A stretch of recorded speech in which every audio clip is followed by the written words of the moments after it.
Yes. Earn an accredited MBA in as few as 16 months for about $21K at University of Maryland Global Campus. Explore 10 specializations, including finance, HR, cyber technology, and more. Plus, showcase the value of your MBA with a comprehensive learner record and digitally demonstrate in-demand skills and credentials to employers. No application fee if you apply by February 11th. Learn more at umgc.edu. Certified to operate in Virginia by Shell. It's the All Things Legal Show, heard every Saturday morning from 8 to 9. Join your host, Craig Ashton, with an entertaining and eclectic view of all things legal. Saturday mornings from 8 to 9. Remember, for the best advice, don't think twice. Call Ashton and Price. Listen up, guys. Are you experiencing any of the following? Fatigue, less drive, poor performance? If so, you may be one of the nearly 30 million men in the U.S. today dealing with ED. But did you know you don't have to pay hundreds for a prescription anymore? And you don't have to deal with the hassle of seeing the doctor or the embarrassment of going to the pharmacy for a certain pill. Now, with one free call, you can find out how Herbal Virility Max can help you feel like a man again. For over a decade, Herbal Virility Max has helped guys just like you put a smile back on their face with improved performance and drive. Call today and ask about our buy one, get one free offer. 800-690-8445. 800-690-8445. 800-690-8445. That's 800-690-8445. Hey, it's Grant Napear from my friends at DAS Mechanical. Did you know most homeowners are changing their heating and air systems from gas to all electric? It's about getting more energy efficiency and saving a lot more money every month on energy bills. If your current heating and air system is 15 years or older, it may be time to consider a change. Call DAS Mechanical first. Nearly all of DAS's work is gas to electric whole system changeouts. Nick and his team, they're experts. They also have 0% financing and 24/7 availability if you ever have a heating emergency. Award-winning, locally owned. It's DAS Mechanical, serving their Sacramento and Placer County neighbors for years. Save more on your energy bills. Call, text, or chat at 530-591-1055 to find out more, or go to dasmechanical.org. That's dasmechanical.org. Investors, keep listening to learn how to get your free gold report. A currency crisis is upon us. The U.S. dollar has been the world's reserve currency for over 50 years, but that is changing. It's time to protect your retirement. Decades of reckless borrowing and spending have critically weakened the dollar. The U.S. has become the world's biggest debtor with over $35 trillion in debt. Plus, the dollar's become weaponized. Countries are dumping it. Investors who wait until it's too late could lose big. There is one safe haven: gold. Diversify your portfolio with a physical asset they can't take away. Call the Reagan Gold Group right now and ask for your free gold guide. Here's our number. 800-941-4184. 800-941-4184. 800-941-4184. That's 800-941-4184. His name? Grant Napear. Sacramento's most iconic announcer is back. 3 o'clock, Monday through Friday, 3-hour show. The Grant Napear Show is back. The Grant Napear Show, weekdays 3 to 6, right here on Fox Sports Sacramento. As veterans, we're no strangers to helping others. That's what we were taught, service before self. But we do have one question for the veterans listening. When was the last time you reached out for help? If you or someone you know needs resources, whether it's for stress, finances, employment, or mental health, don't wait. Reach out. Find more information at va.gov/reach. That's va.gov/reach. Brought to you by the United States Department of Veterans Affairs and the Ad Council. The voice of Sacramento sports is back. Hear Grant Napear every weekday beginning at 3 right here. KSAC 890 AM Olivehurst, K284CM 104.7 FM Sacramento. Hello, Sacramento. Sacktown. And welcome in. Grant Napear. How you been? You know this guy. It's your show. So happy to hear you on the airwaves. 2+ decades on the radio with you. Just the start of an incredible journey. Now he's back on Fox Sports 104.7 FM and 890 AM. 3 to 6 every day. Fox Sports Sacramento. The phone number? 916-779-0929. His name? Grant Napear.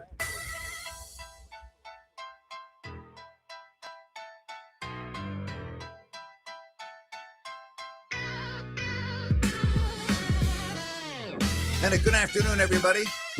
Hope you're doing well. Sean Salisbury a little bit later this afternoon after Grant's rant to talk NFL. But right now we're going to talk about a real issue.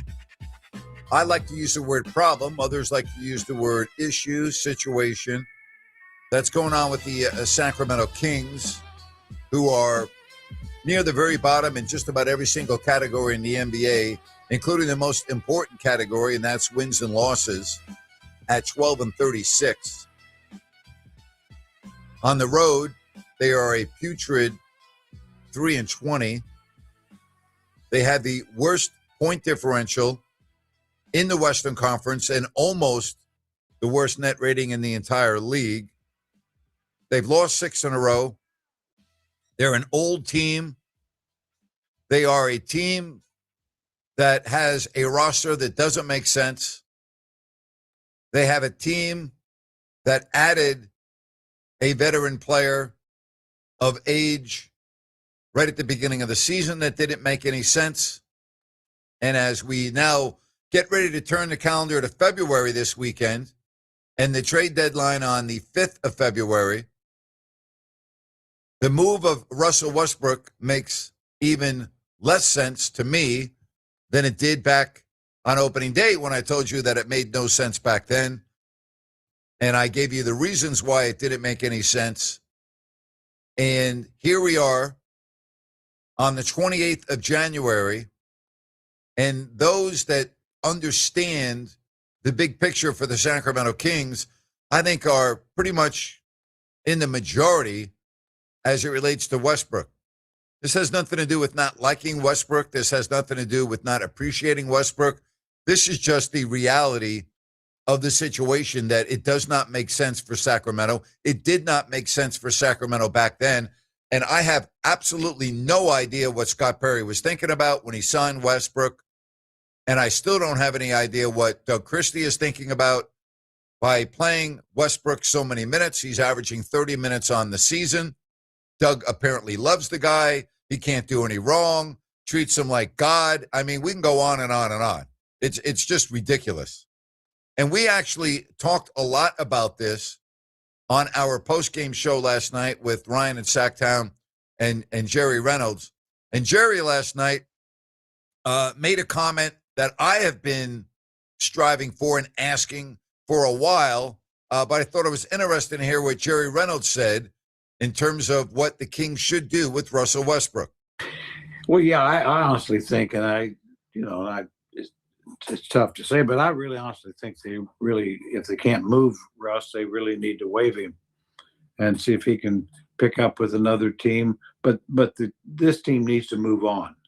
They've got to get, Nick more minutes with the ball. They've got to get Carter some time.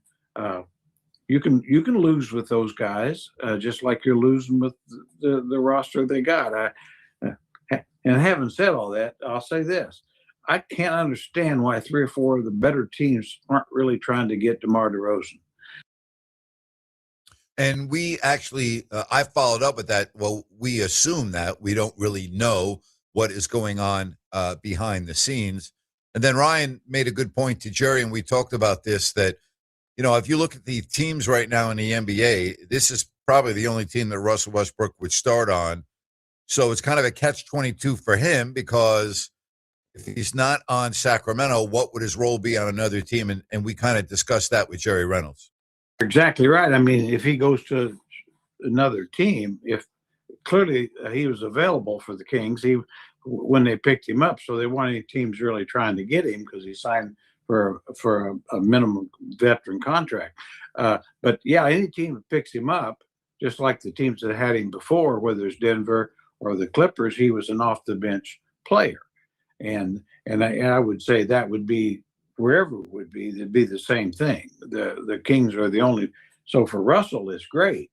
But it's not great if you want to win. Well, yeah. I mean, it's. But in my mind, honestly, I would just, to me, just like I said, the Kings are 12 and 36, 7, whatever they are. It's more important right now to play the young guys and guys who are going to be on the team 3 or 4 years down the road at least, and prepare for the draft, because the only way you're going to get this franchise headed in the right direction is quite honestly being in one of those top or bottom 4 spots, because there's some star type young guys, and so to win an extra, play the veterans more, and even if they could lead you to 3 or 4 more wins, that might be the worst thing in the world.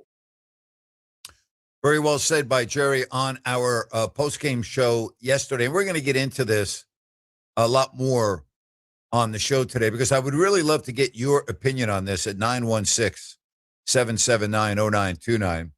That's 779-0929, whether you want to call the show or text the show. Like, do you even care? And I mean that in not slighting you. I mean, are you to the point where you don't even care about this year anymore? And you're tired of investing your time and your energy and your money into this franchise? Because if you are really objective about this, and you truly are not a game-to-game individual, meaning that you always look at the big picture, then there's no way in the world you can justify having Russell Westbrook on the roster. And I've mentioned this for months now. All right, I've been very consistent about this. And as we continue to run out of games, which we are getting to that point, by the way, okay? Yeah, I understand it's January, but you're coming up on game 50 here on Friday in Boston, okay?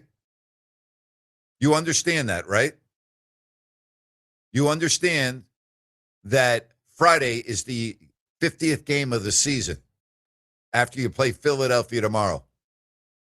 So you're running out of time to do the things that I think are imperative for this franchise heading into the offseason. Doug Christie's rotations make little to no sense. The heavy minutes for the veterans make little to no sense. The mismanagement of Malik Monk this season has made no sense. The mismanagement of Keon Ellis has made no sense. And now, if you believe the reports coming out of Milwaukee as it relates to Giannis Antetokounmpo, and that it is looking more and more likely, even though he is currently hurt and won't be able to return for approximately 4 weeks or so with a calf injury, that he will not be on the Bucks after next Thursday, which means they're probably not interested in Zach LaVine anymore. And if you go by what you have heard, they're about the only team that has seemingly shown interest in LaVine because of the big dollars on his contract. And if you're not able to move DeRozan, are you telling me that you're going to go the final 30 or 29 games when you get to that point with this same roster? Again, we keep hearing about Toronto and Sabonis. But,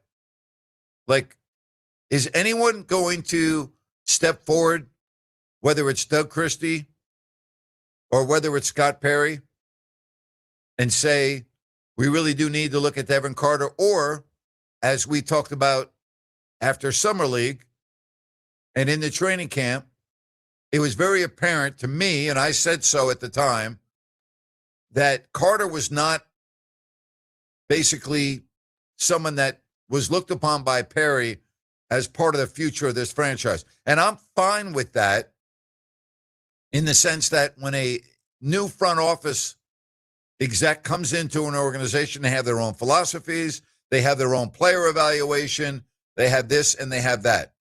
Okay? I believe that based on what happened in Summer League and what happened early in training camp, that Carter was not going to be part of the future of this franchise going forward. And I believe that Scott Perry made that determination after watching Devin Carter play in Summer League. That's my opinion. With that being said, if he's still on the roster past next week, then you need to play him. Okay?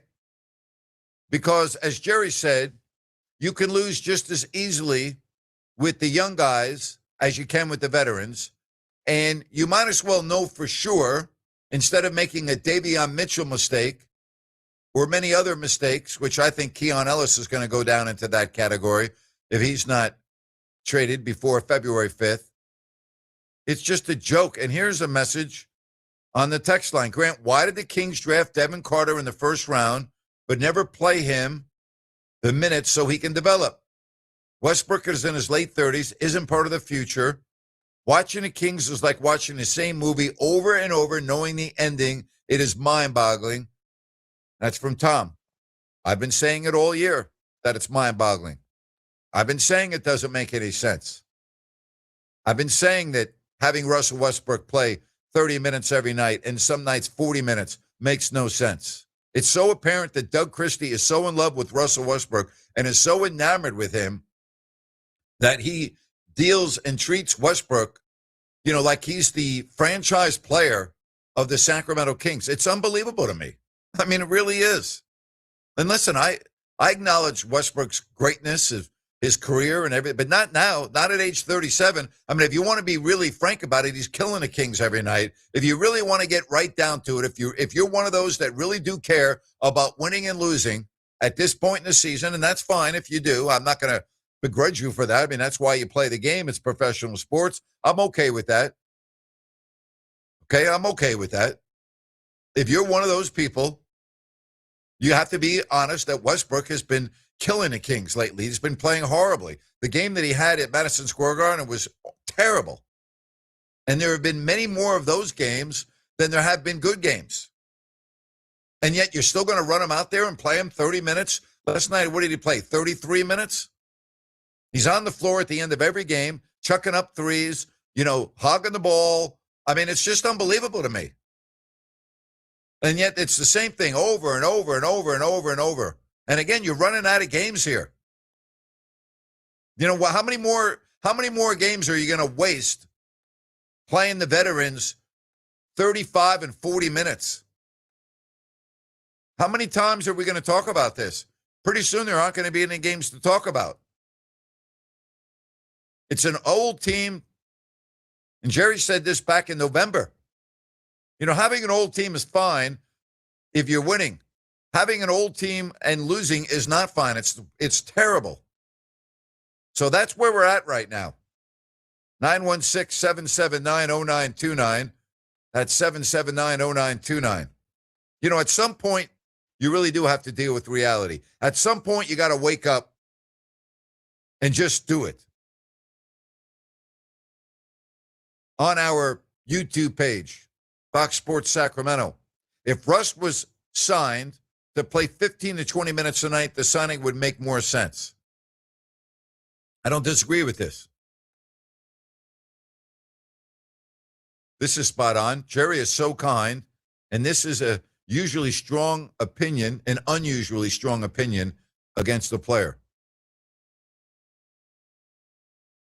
Yes, we can't care. It is impossible to care about a team that does not care about itself.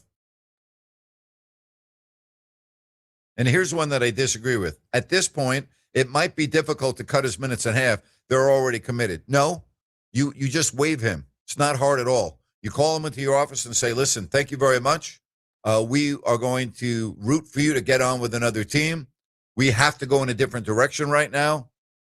Your professionalism has been greatly appreciated, but we're doing this in the best interest of our team. And quite frankly, you deserve better. And we're doing it in the best interest of you and your situation. Thank you and goodbye. That's not hard at all. It's called professional sports. Okay? It's not hard at all. It's very easy. It's very easy. You handle it exactly the way I told you to handle it. So It's not difficult at all. You're either a franchise that wants to get better or you're not. And how Scott Perry, who deserves 3 years to turn this program around, he's made some good moves. You know, Dylan Cardwell's a good move. Precious Achua is a good move. I'm very, I guess, I don't want to say I'm disappointed, but Max Reynaud's been invisible lately. I still do not see the development personally in Nick Clifford that I want to. Offensively, I thought defensively last night he had a very solid game in 30 minutes. But at some point, you know, it's got to happen for him on offense. And I'm not saying that it has to happen tomorrow, but I would like to get to April and get into the offseason saying to myself, okay, I know for sure what I have in Nick Clifford. I can't say that right now because I don't know. I don't know. Here's another message. The Kings franchise is now a complete tragedy. Nothing they do makes sense. Not a single one. It's like watching a horror movie. 631 chiming in. I guess Scott Perry wants to put fans in the seats. Maybe that's why Russell Westbrook was signed. Who knows? Well, if he wants to put fans in the seats, win games. That's how you put fans in the seats. That's the best way. Okay? Having a 37-year-old point guard who's hogging the ball, who can't shoot threes, who is killing the Kings at the end of games on most nights, that's not going to do it. And again, it might sound like I'm being critical of Russ. I admire him. I admire how he goes about his job. I admire his competitiveness, but it's just not there, and it's not there on this team. And 30 minutes, and some nights 40 minutes, is just stupid. It's stupid. 253. Doug is showing unnecessary respect to Westbrook. I'd rather have Carter and Monk jack up all of those shots. Westbrook is selfish, only playing for his own stats and records. That's Alex from Tacoma. Hope everything's good up there in the Pacific Northwest, Alex, and thank you for chiming in. So I wanted to set the table with this, and I wanted to get your opinions on this because I think there are a lot of people that feel the way we do, and I say we because we talk about it on the postgame show with Rhino and Jerry. I do not and have not understood what has been going on. And I am saying it as we get ready to turn the calendar to February. Am I going to still be saying this in April? What is going on with this franchise? Your phone calls, 916-779-0929. When we come back, right here on Fox Sports Sacramento. We are Fox Sports. You've been saying you're going to pay better attention to your home's honeydews. Check one off your list right now by calling Gabrud Services to schedule a 12-point inspection of your home's electrical system. The safe rule of thumb is every 5 years for an inspection. If it's been 5 years or more, call Gabrud's now. A qualified technician will provide a thorough inspection of the electrical system to ensure it's safe or alert you to potential problems. At Gabrud's, electrical work is all we do. We are the area's recognized experts for anything electrical, and our number one priority is ensuring your home and family are safe. You've been saying you'll pay better attention to your home. Stop saying it. Make the call to Gabrud's. Talk with a real person and schedule your 12-point inspection today. Gabrud's, locally owned for more than 30 years. Gubrud's. Call the good dudes at Gabrud's. Gubrud's. Gabrud's.com. Hey, it's Grant Napear for my friends at DAS Mechanical. Did you know most homeowners are changing their heating and air systems from gas to all electric? It's about getting more energy efficiency and saving a lot more money every month on energy bills. If your current heating and air system is 15 years or older, it may be time to consider a change. Call DAS Mechanical first. Nearly all of DAS's work is gas to electric whole system changeouts. Nick and his team, they're experts. They also have 0% financing and 24/7 availability if you ever have a heating emergency. Award-winning, locally owned. It's DAS Mechanical, serving their Sacramento and Placer County neighbors for years. Save more on your energy bills. Call, text, or chat at 530-591-1055 to find out more, or go to dasmechanical.org. That's dasmechanical.org. Investors, keep listening to learn how to get your free gold report. A currency crisis is upon us. The U.S. dollar has been the world's reserve currency for over 50 years, but that is changing. It's time to protect your retirement. Decades of reckless borrowing and spending have critically weakened the dollar. The U.S. has become the world's biggest debtor with over $35 trillion in debt. Plus, the dollar's become weaponized. Countries are dumping it. Investors who wait until it's too late could lose big. There is one safe haven: gold. Diversify your portfolio with a physical asset they can't take away. Call the Reagan Gold Group right now and ask for your free gold guide. Here's our number: 800-941-4184. 800-941-4184. 800-941-4184. That's 800-941-4184.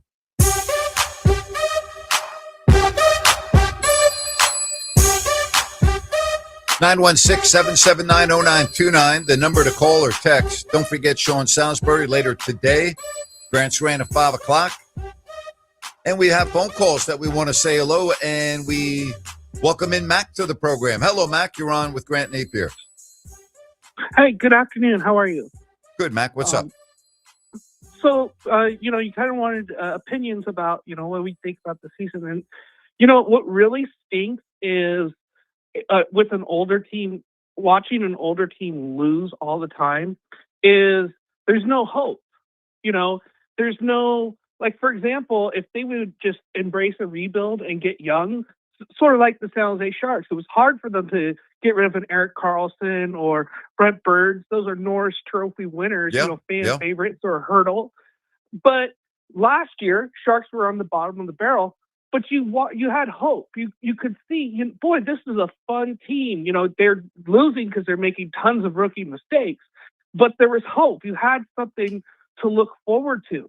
What's so demoralizing and makes this team so uninteresting, and I can't see how next year is going to be any better. And that's what makes it just breaks my heart. Here's the only way it's going to be better, Mac. And Mac, you bring up a great point, and you want to use the Sharks as an analogy. Mm-hmm. So they now have a super rookie young player in Celebrini who has been unbelievable. All right, he just had his 50th point of the season when they beat, I think it was Vancouver last night. And the only way the Kings are going to be like the Sharks, where they're up and coming now, is they're going to have to get a special player in the draft. That is the only hope that this franchise has right now. It is the only hope is to get one of those top picks in the draft. And even that does not guarantee you, because you can make mistakes, but that's the best way. And using the Sharks as an example and what they did is a really good job by you. I appreciate it. And like I said, they have some players that they could get draft picks, like a Keon Ellis. Even if you get a second round pick, whatever, like you said, at least there's hope of getting younger and finding some value. And then they're worth watching. Anyway, I made my point. I hope you have a great afternoon, and I'll talk to you later. All right, thank you, Matt. Appreciate that. It's a good one. Absolutely. Speaking of the Sharks, I just got a message. Grant, Joe in Roseville here with the Sharks update. Celebrini scored his 50th point of the season with a goal and 3 assists in last night's 5-2 win over Vancouver. Love you and Rhino, and I'm so happy you are back on the Sacramento airwaves. Thank you. Appreciate that. Sharks are a perfect example of the right way to do it. He's exactly right. Mac was spot on. And now look at them. They have a really bright future because they have a franchise-type player. The Kings don't have a franchise-type player. Now, they may have a franchise-type player that hasn't emerged yet, like Nick Clifford or Max Reno. I doubt they're going to be franchise-type players. I think that's being unrealistic. But, Ryan, the point is, of the previous call by Mac and what we have talked about and what Jerry was talking about, is you really want to be in the bottom 4 in the draft this year. And even your record would not assure that necessarily, unless you're the worst record in the NBA, then that would assure that. But this does look like a special draft. I say looks like it because there are mistakes made every year. And just because you have a high pick doesn't mean that's going to be a franchise type player. Yeah, there's a lot of people that study the draft that think there's a couple players that are can't miss. We'll see as we get closer to the draft and, find out more about them as they go through the NCAA tournament, because that can change so many things, i.e. like a Kemba Walker. But Mac brings up a great point. What if you do get a solid player next year? Are you going to bring another veteran in to play more minutes than that player? Because I don't think you've been given a good roadmap. And quite frankly, Grant, when you talked about the Russell Westbrook threes, he leads the team by almost 60 threes over Zach LaVine. It's a joke. It's a joke. It's bad coaching that Doug Christie allows that to go on. It's just awful. The whole thing is terrible. When you talk about can't miss, Marvin Bagley was a can't miss. I mean, regardless of whether the Kings made a mistake or not in taking him, which is documented, he was on every person's draft board in the let me just explain this, okay?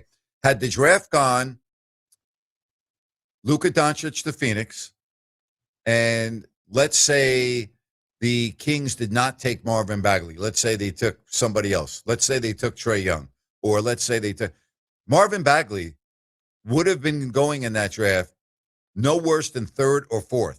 Okay. He would have, there's no way he would have been past that. Every single team in the NBA had Bagley high up on their board, every single one. So there are can't misses.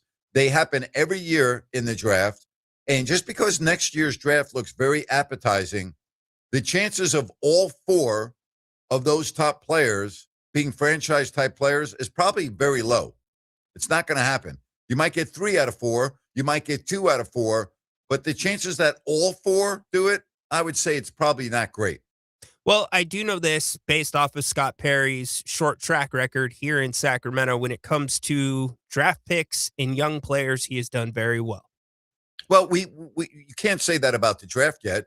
You can't say that about Nick Clifford, the first round pick. I mean, there's nothing that Nick Clifford has done that you can assure yourself, oh yeah, he was the right pick and he's going to be the guy. I'm not ready to go there yet. But okay, let's talk about that for a second, because the Kings didn't have a first round draft pick, Grant. He had to turn 2 second rounders into a first round draft pick. It was later in the first round. So I feel like when we say first round draft pick, everybody jumps their mind to the lottery, because the Nick wasn't that. But you look at his strategy and what he wanted, and I guess that's where I'm pulling back a little bit of the onion. His strategy approaching that draft versus what this team needed, I thought was the right strategy. I don't disagree with that. That part I don't disagree with. I think you hit it right on the head. I think you laid it out perfectly. But at the end of the day, once you make the moves, you have a player that's either going to be part of the foundation moving forward and is going to be a piece of that or not. I think both Nick Clifford and Max Reynaud fit into the illustration that I just described as being part of the foundation. However, okay, for those that keep on anointing Nick Clifford as this great player and as a guy that is clearly going to be able to do this and do that, I'm sorry, I am not ready to go there. There is nothing that I have seen, nothing in Nick Clifford's game offensively that would assure me, as somebody that's followed the NBA up and close and personal since 1988, where I say to myself, oh yeah, that is going to happen. I'm not ready to say that yet. I'm not ready. I think he can be a good player in the league, but I'm sorry, I'm very bothered by his inconsistency offensively. I don't disagree with you, but here's my counterpoint. This year for a rookie would be like trying to drink a cup of tea on a wooden roller coaster. The way that this team has functioned, and Doug Christie's going to teach you how to play instead of teaching you a play. Very infrequent offensive opportunities that are, you can count on. It's just been hard. I mean, it all goes back to kind of what we started the show with, and I'll say it here. I said it last night. The Kings in Russell Westbrook, and I respect everything that he's done. I echo all of your sentiments. He has changed my mind from being around him than before being around him. But there are 29 other teams in the NBA that would have made Russell Westbrook adjust to them. The Kings adjusted to Russell Westbrook, and look at what's happened. 280 three-point attempts, Grant. 280. His career high is 5'11". Yep. So is that Doug Christie? Go ahead. Can I recommend that if you do get on that roller coaster with a cup of tea, you have a bib on? Can I recommend that? Yes, you can. Okay. Yes. It's a good analogy. And the Westbrook, what you were just talking about with the volume of threes, it's hard for me to fathom that here we are almost at the end of January, and we're still talking about this. Like, when is there going to be a monumental shift to what's going on with the rotations and the minutes with this franchise this year? You know, Jerry threw out the number. It was like 32 games, I think, earlier in the season. So really the shift can, in my opinion, come no later than the All-Star break. Well, there's 32 games left right now. There's 34 games left. There will be 32 games left after the Boston game. So it's probably... You realize the Boston game is game 50. 50. It's nuts. It flies by so quick. Tomorrow's the 49th game. The next day's 50, and then we're down to the final 32 games. Which, Grant, you know this from all your years in the league. If you're a team with 12 wins, that's when you're starting to evaluate your talent for the following year. 100%. 100%. A lot of times people talk about the stretch after the All-Star break, but yeah, pretty much. So here we are on the middle of the week. A week from tomorrow is the NBA trade deadline. Will Sabonis be a Toronto Raptor? Will DeRozan be an individual, a player that will be on the move? I mean, one thing I would say about DeMar DeRozan, he clearly, would be able to help a number of teams in this league and make a team that is already good, I think, very good. So DeRozan to me, Ryan, is a guy that I could see being moved. Yeah, but now with this Giannis, it's not really new news, but nothing major is going to happen until that shoe drops. Yeah, you're spot on. Let's get to Gary in Granite Bay. Gary, welcome to the show. Gary, we've already lost. Sorry, Gary. Call back if you can. We'll get you on. The other players, Keon Ellis, will he be on the roster? I think Keon can't wait for a breath of fresh air and a new start. I would say the same is true of DeRozan, Levine. I think the same is true of Sabonis. I think he would love to be on the move. And we could also be on the air next Friday. Actually, it would be Thursday because the trade deadline will already be in the books. Will we be on next Thursday, a week from tomorrow, talking about the same roster? Because, you could make moves and you can talk about moves, but the reality is, it takes two to tango. Let's get to Gary. Gary, welcome to the show. Hi, Gary. Hi, Grant. I wanted to talk about Bill Belichick. I wanted to see if you think if there's anything to maybe those guys got together and decided not to vote him in for some gambling aspects. You can gamble on just about anything these days. Yeah, that has nothing to do with it. I don't even know why you would think that. And no, they didn't get together. And I don't. It was just an absolute disgrace that Bill Belichick did not get into the Hall of Fame on his first try. It's a real bad look for pro football. It's a real bad look for the Hall of Fame, and it's a really bad look for those who vote on these honors. All right. Thanks for taking my call, Grant. Thank you, Gary. 916-779-0929. That's 779-0929. It was also Eli Manning today came out and informed everyone, because the votes are not official yet, that he also will not be getting into the Hall. He was not voted into the Hall in his second year of eligibility.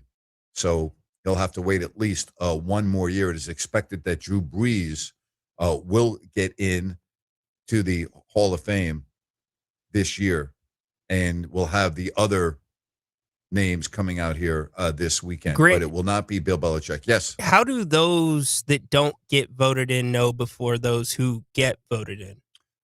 I don't know the answer to that question. I really don't. I do not know. Because I know that when I was in Dallas, remember I was talking yesterday about being in Dallas during the ice storm of Super Bowl week, doing the show from Radio Row. Yeah. And I remember talking to Tim Brown, and Tim was, well, I'm just going to say it. He was heartbroken that being from Dallas and with the Super Bowl being in Dallas, that he was bypassed that year in the year of eligibility to get into the Hall of Fame, because everyone knew that he was going to be in the Hall of Fame.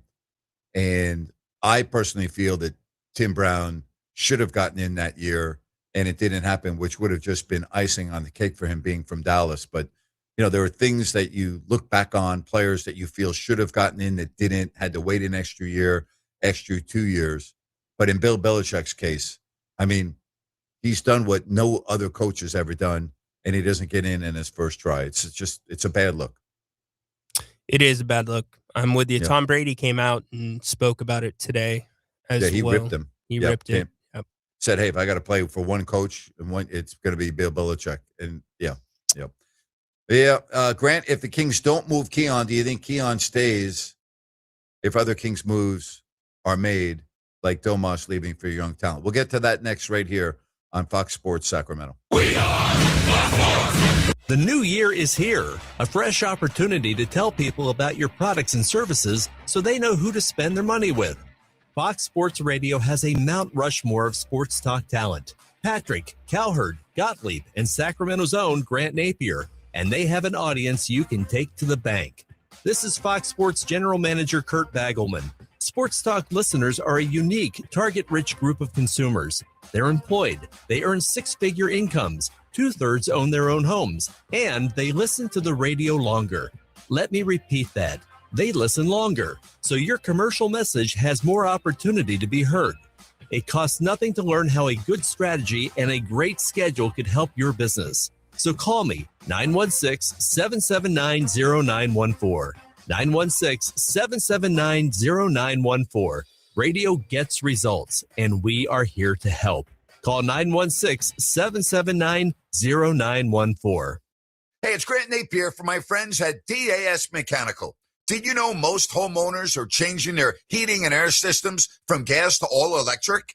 It's about getting more energy efficiency and saving a lot more money every month on energy bills. If your current heating and air system is 15 years or older, it may be time to consider a change. Call DAS Mechanical first. Nearly all of DAS's work is gas to electric whole system changeouts. Nick and his team, they're experts. They also have 0% financing and 24/7 availability if you ever have a heating emergency. Award-winning, locally owned. It's DAS Mechanical, serving their Sacramento and Placer County neighbors for years. Save more on your energy bills. Call, text, or chat at 530-591-1055 to find out more, or go to dasmechanical.org. That's dasmechanical.org.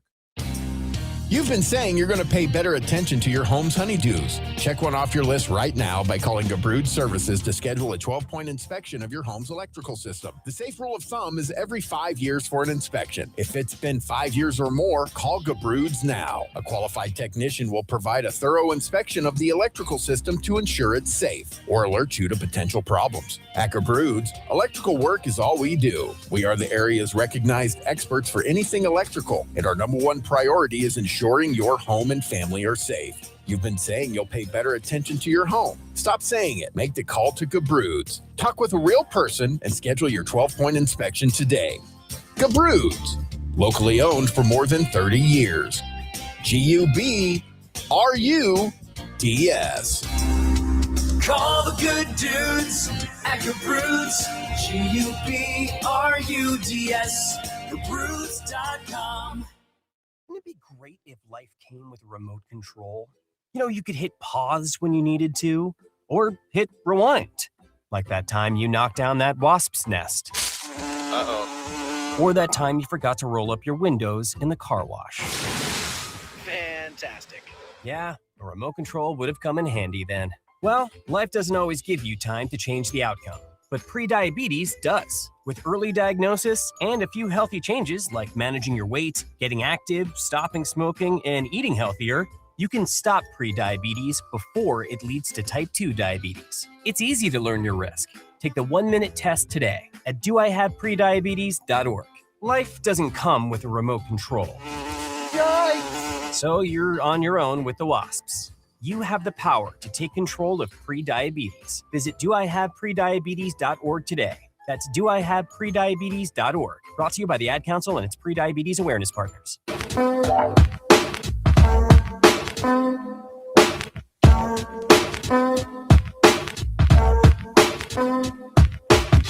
Sean Salisbury after Grant's rant. I will be on YouTube tonight and X coming your way at 7 o'clock. Grant, Jim Schwartz was passed up for the head coaching position with the Browns.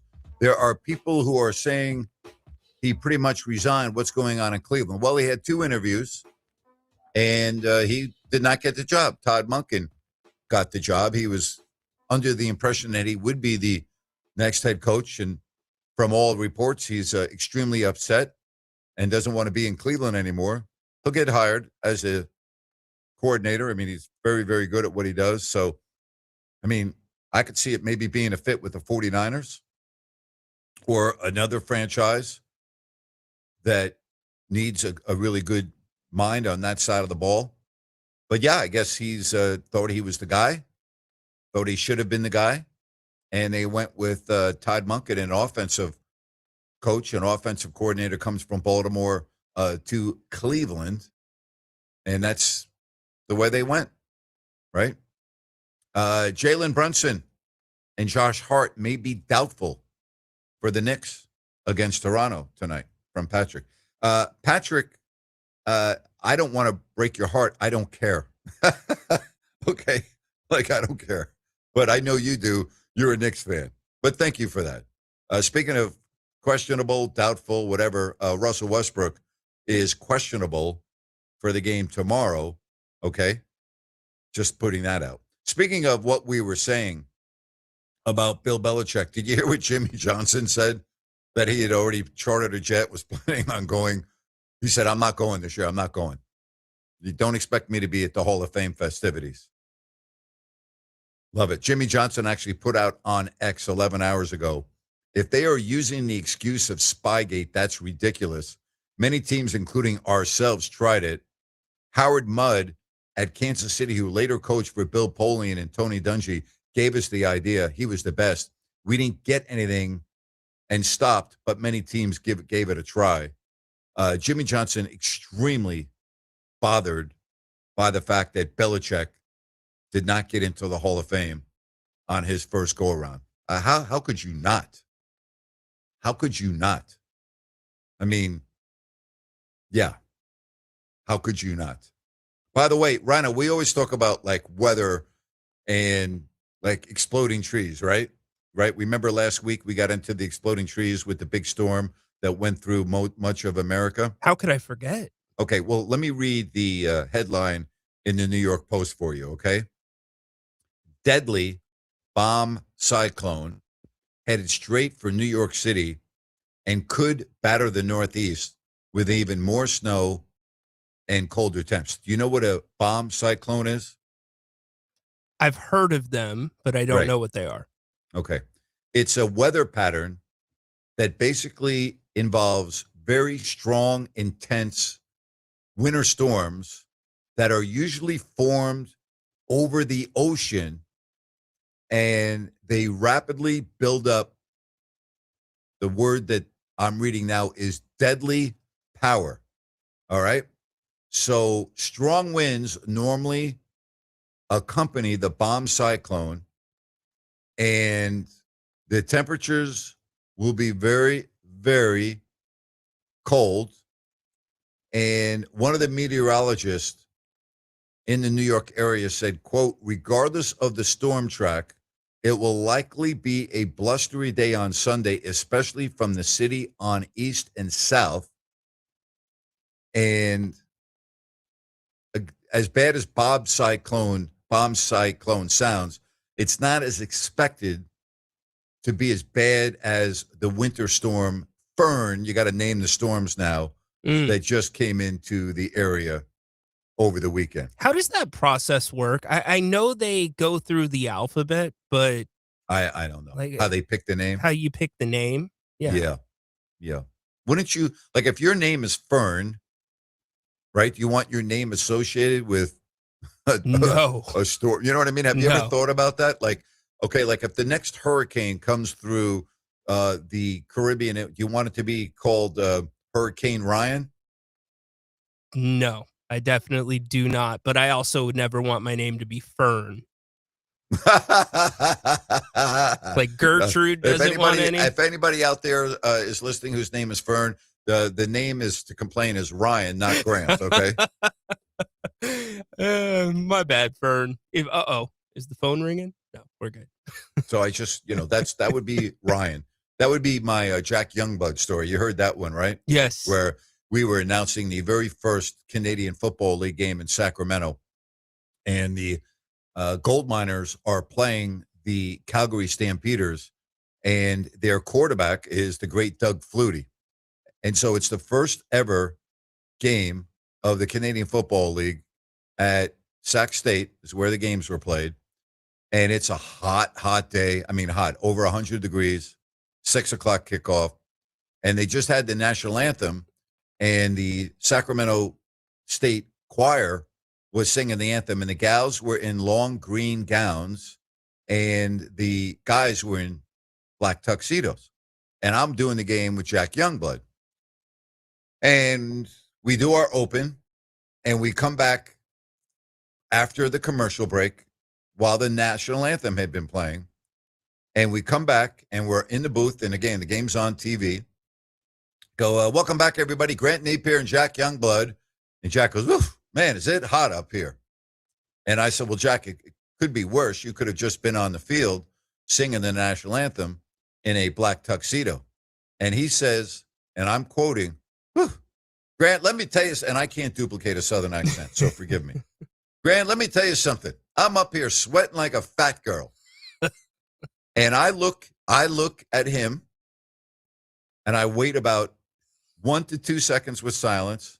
And then I look right into the camera, and I said, that's Youngblood with a Y. And I just went right into what I was doing.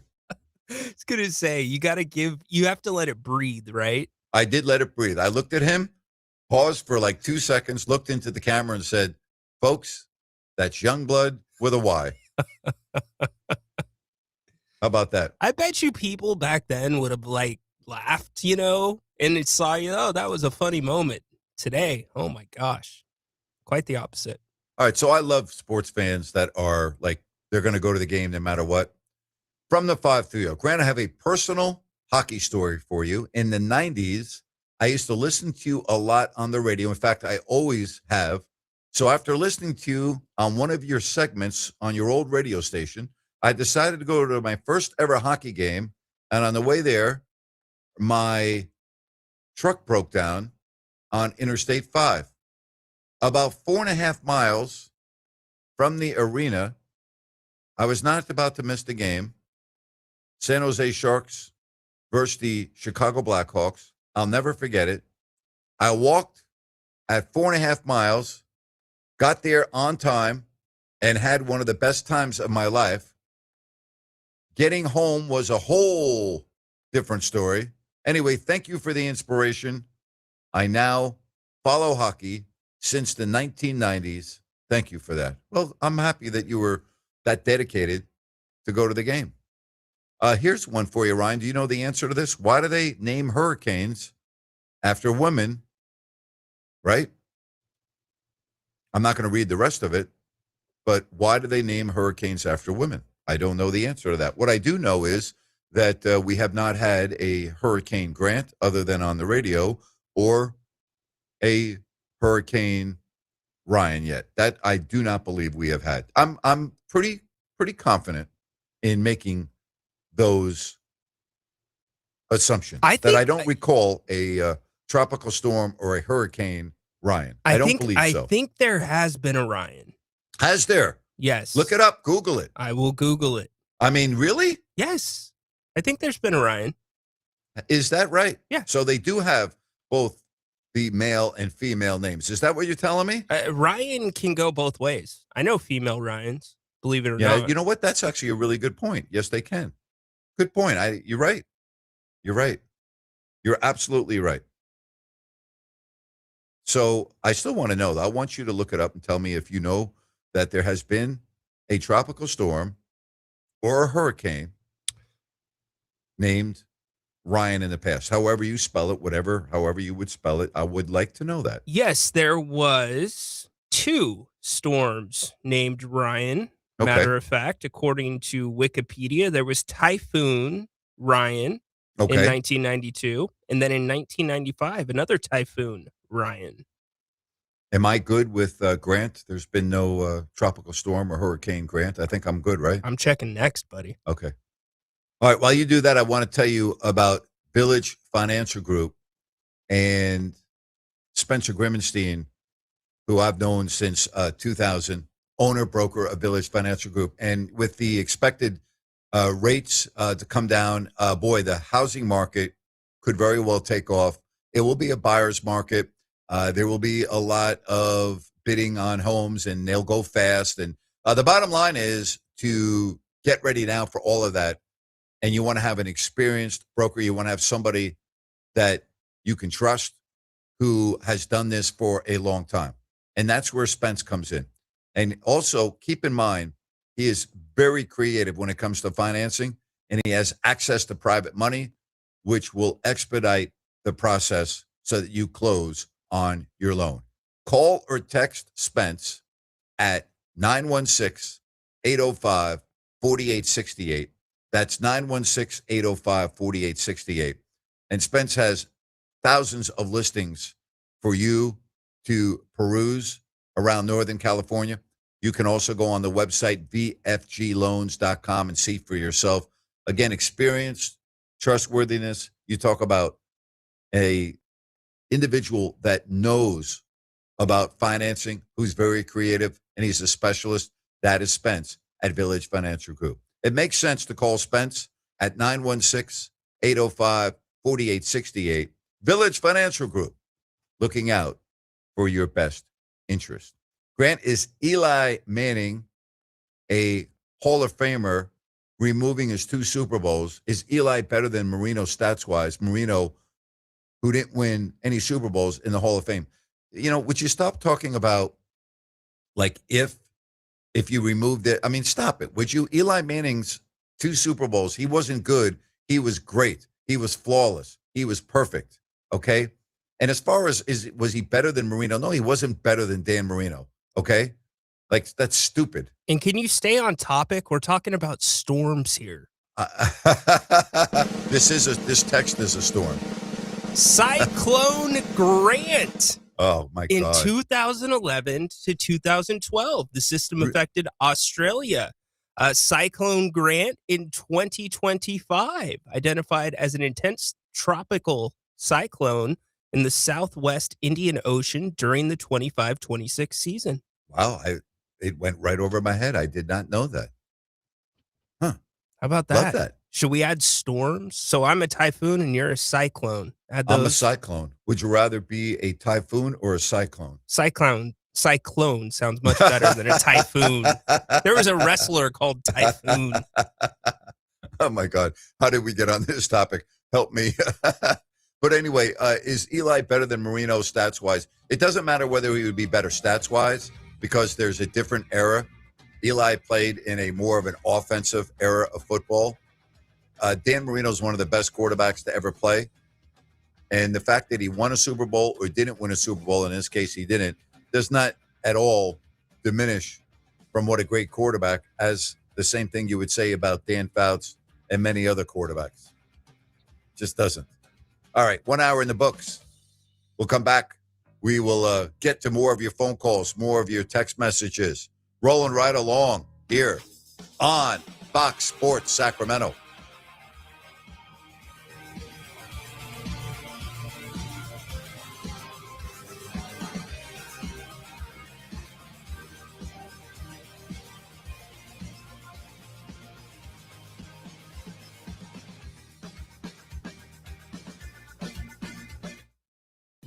Listen up, guys. Are you experiencing any of the following? Fatigue, less drive, poor performance? If so, you may be one of the nearly 30 million men in the U.S. today dealing with ED.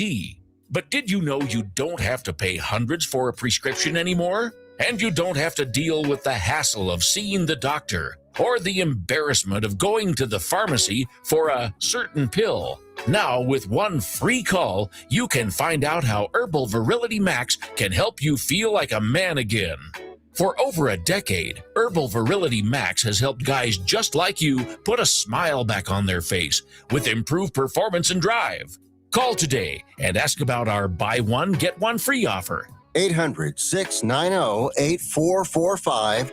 800-690-8445. 800-690-8445. That's 800-690-8445.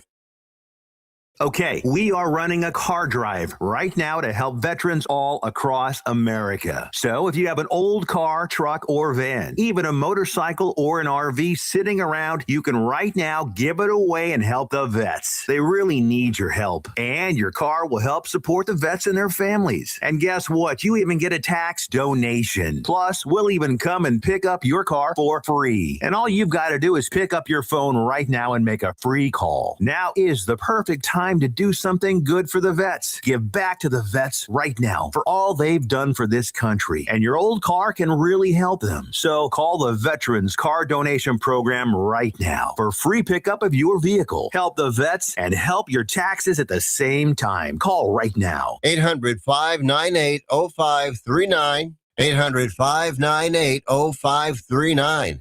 800-598-0539. That's 800-598-0539. Homeowners, for any electrical project you need done, trust the good dudes at Gabrew's. Locally owned, 5-star service experts, always transparent prices and solutions. Say goodbye to your electrical issues. Call Gabrew's or visit Gabrew's.com. G-U-B-R-U-D-S.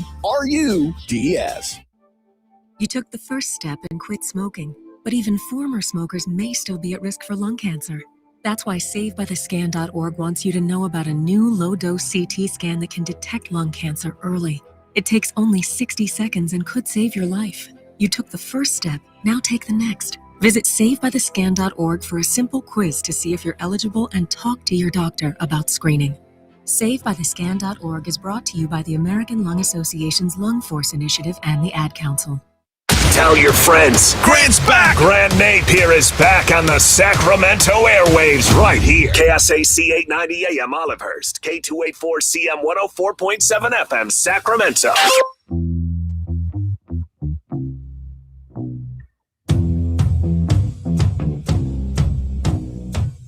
This text pretty much says it all. The Kings are bad when Grant is talking about hurricanes and cyclone names. Yeah, you're right about that.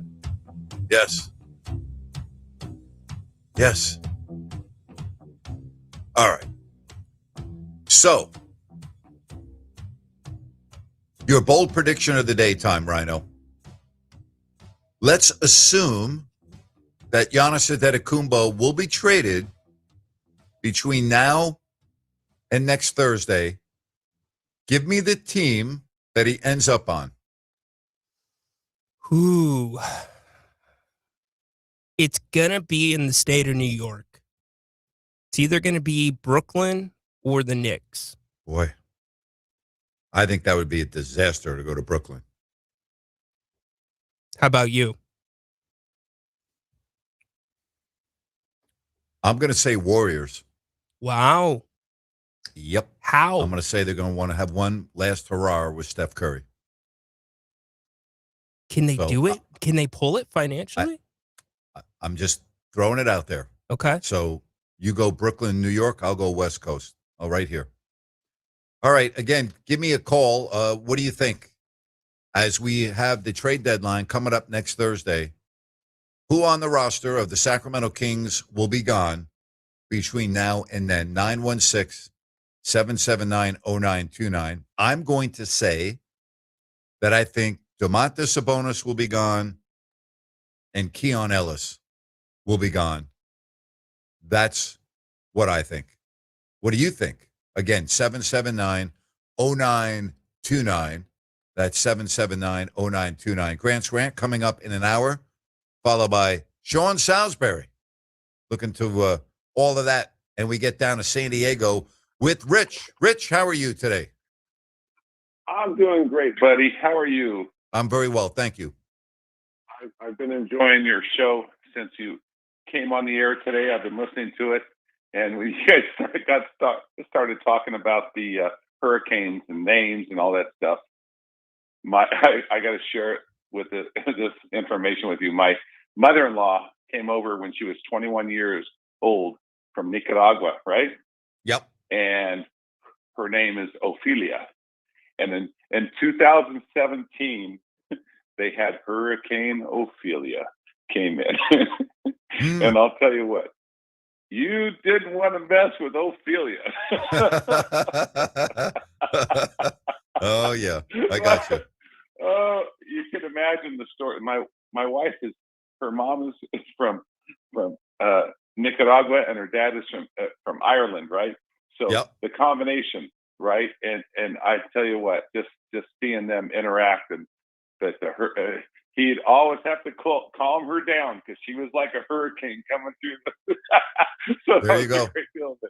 There you go. Oh my gosh, what a deal! But hey, real quick though, getting back on the earlier topic you were talking about with the Kings and all that stuff. Mm-hmm. You know, Grant, I come from way back when I was at the final game and, with the Lakers in 2001, and I'm a longtime Kings fan since I came back to Sacramento in 1988 from Oregon. And, nowadays, I watch almost every game, but I guess what I look for is just seeing effort, and I saw that in yesterday's game, and I see the young guys and effort and all that stuff. I'm not expecting to get a win any game. And my good buddy from Sacramento that I've known forever, and we played Little League together and stuff, and he's up in Oregon, and we always text each other back and forth. But after every game we lose, well, there's another ping pong ball. Yeah. And we just try and keep a positive attitude. But that's kind of where we're at, Yeah. So, I just hope that the upper management and that they can get through this and make some good decisions. But it's kind of scary. But but I still watch every game. I've got the league pass.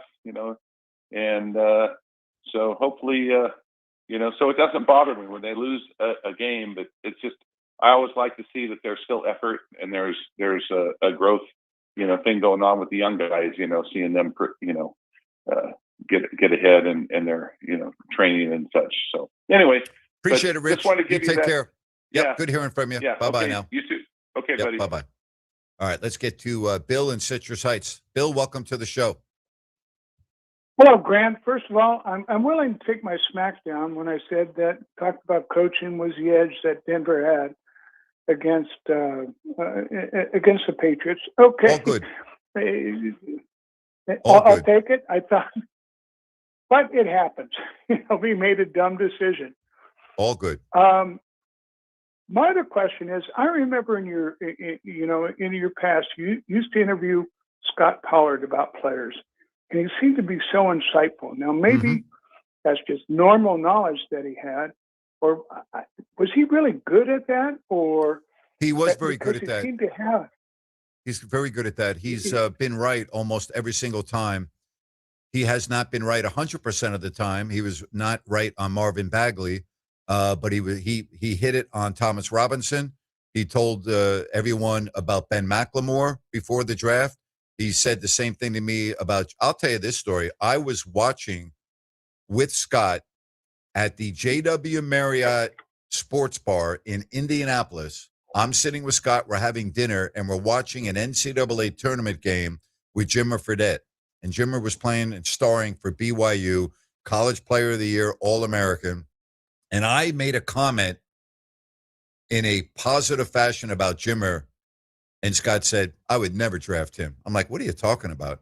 He said he won't be able to play in the NBA. I'm like, what are you talking about? He said he won't be able to play in the NBA, and he explained to me why, and he was 100% correct. When the Kings drafted Thomas Robinson, before I even knew they were going to draft Thomas Robinson or anybody else, he came on my radio show and said he would not draft Thomas Robinson because he doesn't really have a position. He's not really a 3. He's not really a 4, and blah, blah, blah. And he was spot on. Same thing about Ben McLemore, spot on, and other players. I remember the draft of Kevin Durant, all right? And I remember when Durant came out, and he said anyone that does not take him number 1 overall should be fired on the spot, that he's going to be a generational player. And again, he was spot on. So, I mean, he's been very good with his player evaluation over the years, almost 100%, not 100%, but better than most people that I know. Well, it seems like that's a resource that the Kings, I don't know who they use for scouting and who they use, but he seems to, it was just, I just remember your conversations with him. I said, wow, I didn't realize that. Wow, that's kind of interesting. Yeah, I'm going to have him on the show. I'm going to have him on the show right after the trade deadline to talk about some of these college players. Oh, I look forward to it. And thanks as always. Hey, appreciate that. All right, we do have confirmation now. I thought it was going to be released on the weekend, but that is not the case. All right? That is not the case. So here we go. What let's see. I'm reading this as you just sent it to me, Rhino. It's just a statement because some of the voters have come out and shared different stories that they've kind of backtracked on. And so the Hall of Fame is releasing a statement that basically, if anybody or any of our voters violates the bylaws, we will evaluate the 50-member panel. Interesting. So that's what I just sent you. Okay. So are we basically, is this the Hall of Fame trying to save face because of the fact that Bill Belichick is not getting in? Possibly, but I think it's more about the process of why Bill Belichick may not have got in. And this all started with Bill Polian, where there were reports he was rallying people not to vote for Belichick, right. And now he doesn't. He vehemently denied that. Yes, and now he has put out, and I don't want to confirm this, but something along the lines, my understanding is, he doesn't remember who he voted for. Which is a joke. That's embarrassing. So the Hall's got to do something, right? Yes. Because now you look ridiculous if your voters don't remember who you voted for. I think in this particular case, and I really mean this, there has to be a mechanism where the voters can be overruled for the selection of an individual into the Hall. And in this case, if there's ever been a better example of a mistake than what happened with Bill Belichick, I don't know what it would be. So, we can talk about that. All right. So the Storm, the Kings, a trip that had been planned for months. Dorian was at Madison Square Garden last night. Loved the picture of him and his girlfriend outside MSG. He was the only one, by the way, that was walking around New York City without socks on.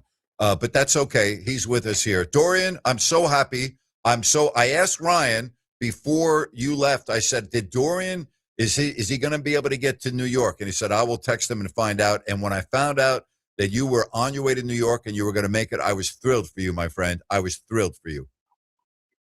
Grant, it was a miracle, man. Like, as you know, I've had this trip planned and, everything all done for in August. It's August. And it's unfortunate the storm came through on this past weekend.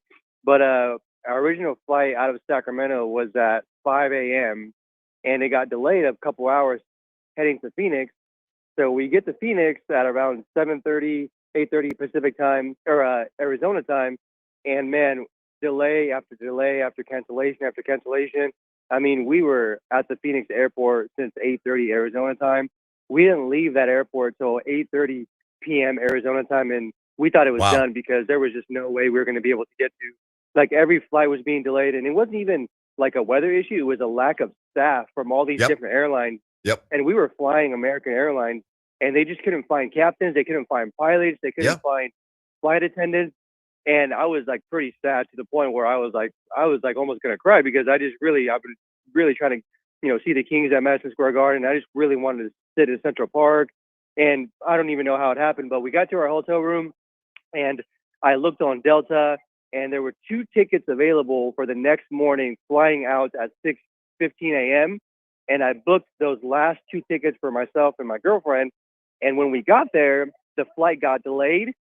And we were like, okay, this is just going to happen again. We didn't know what to do. We were already planning on going to Seattle because this is our vacation or our week-long trip, vacation for work. And we ended up, the pilots were there, but there weren't any flight attendants. And sure enough, man, by 7:30 a.m.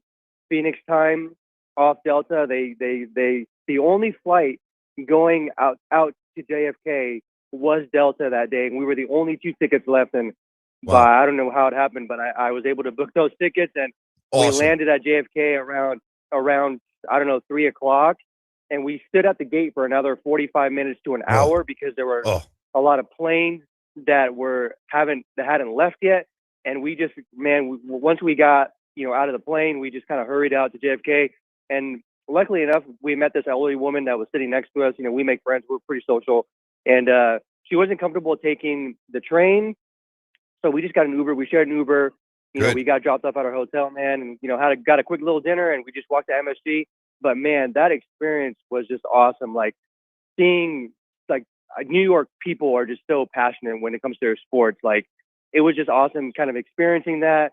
And right now we've got to see the like all these different places. The Empire State Building, obviously. We got to walk Times Square. We got to walk Central Park.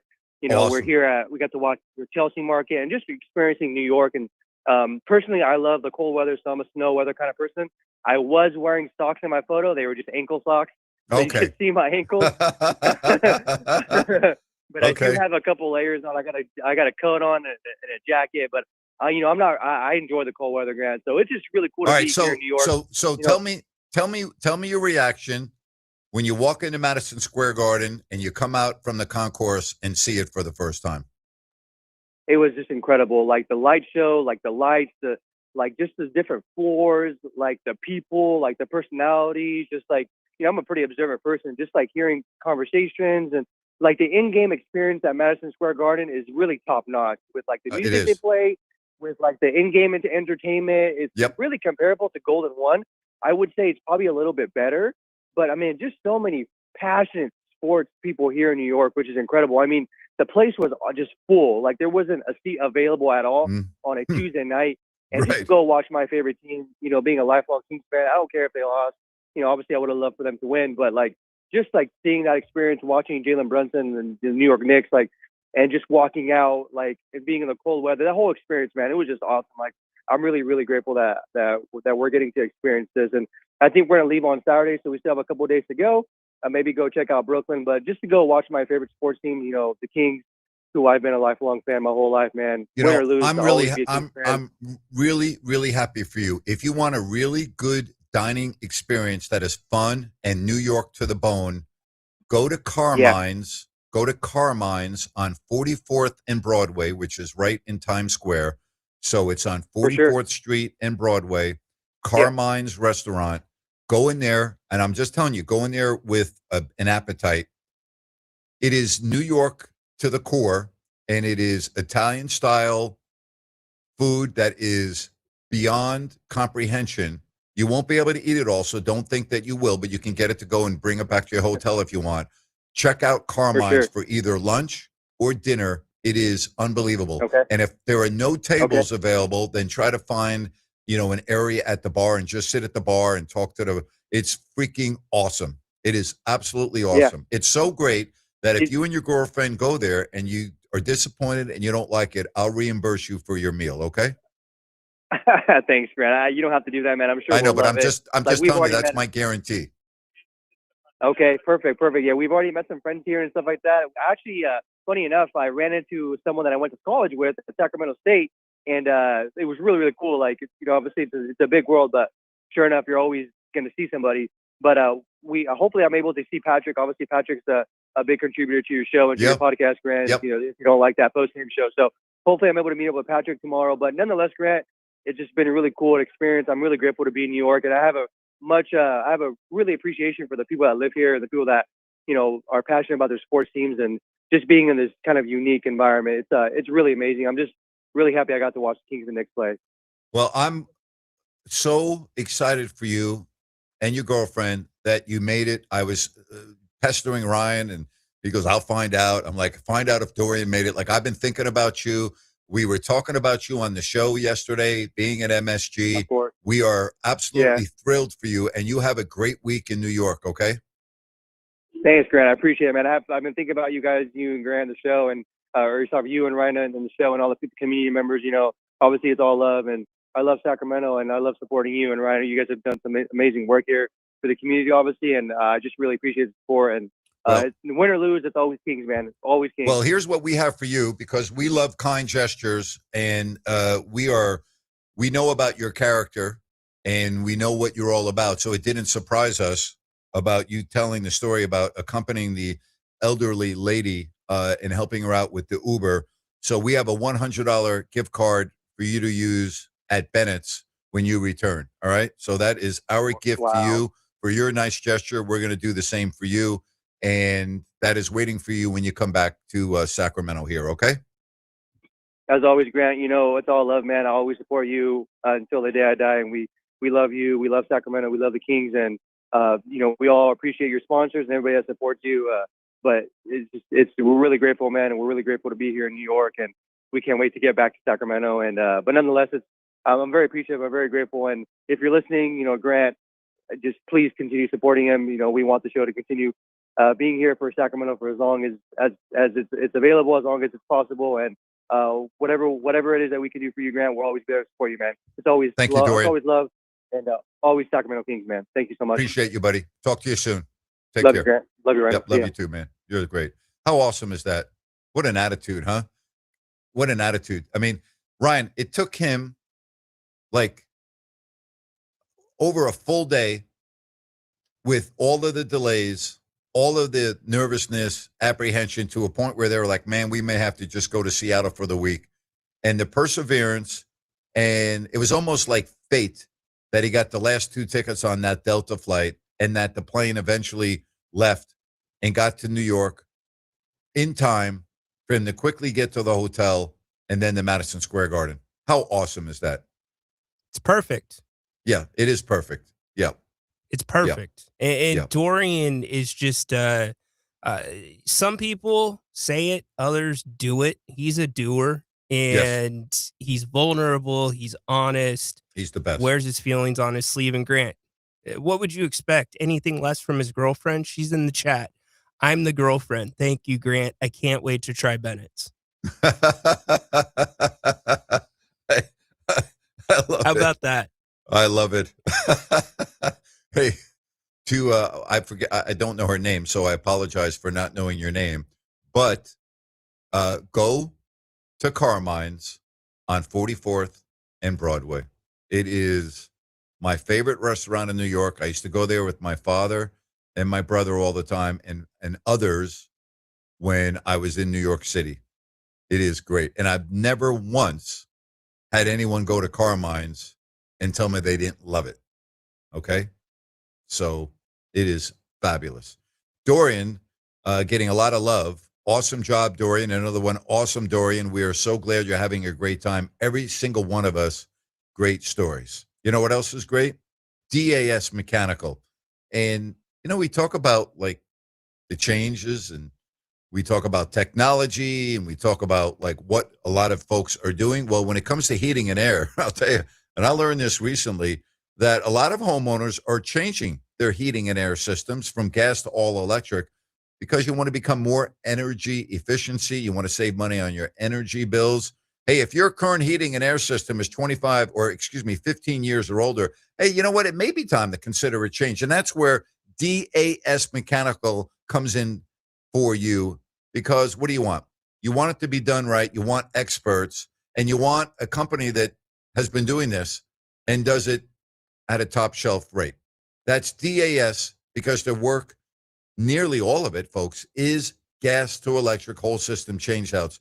And as I said, Nick Delancey and his team, they're experts. This is what they do. And should you need financing, they have many options available, including 0% financing.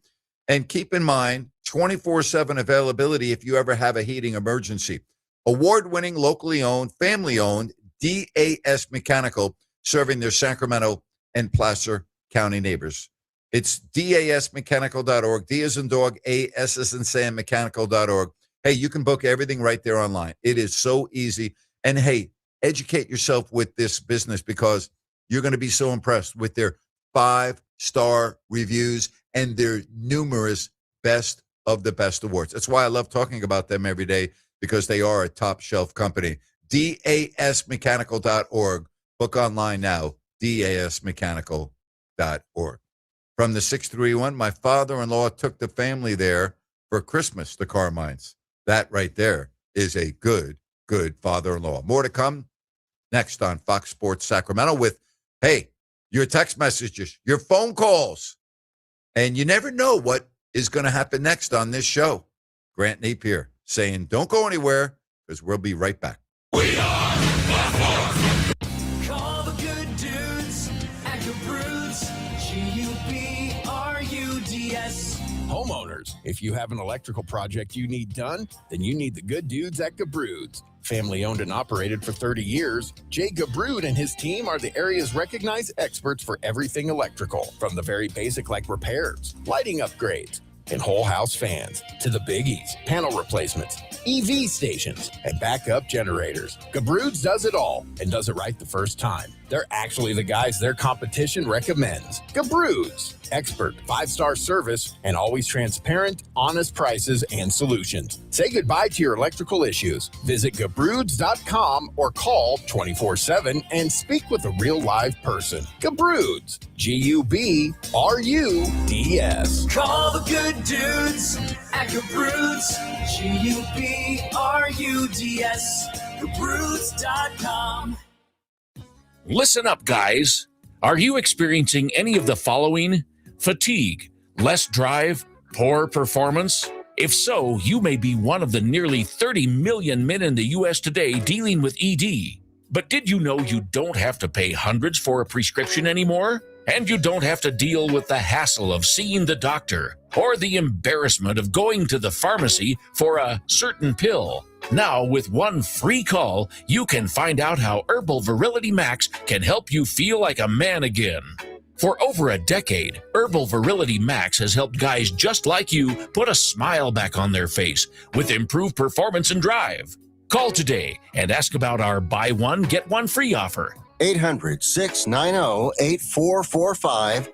800-690-8445. 800-690-8445. That's 800-690-8445.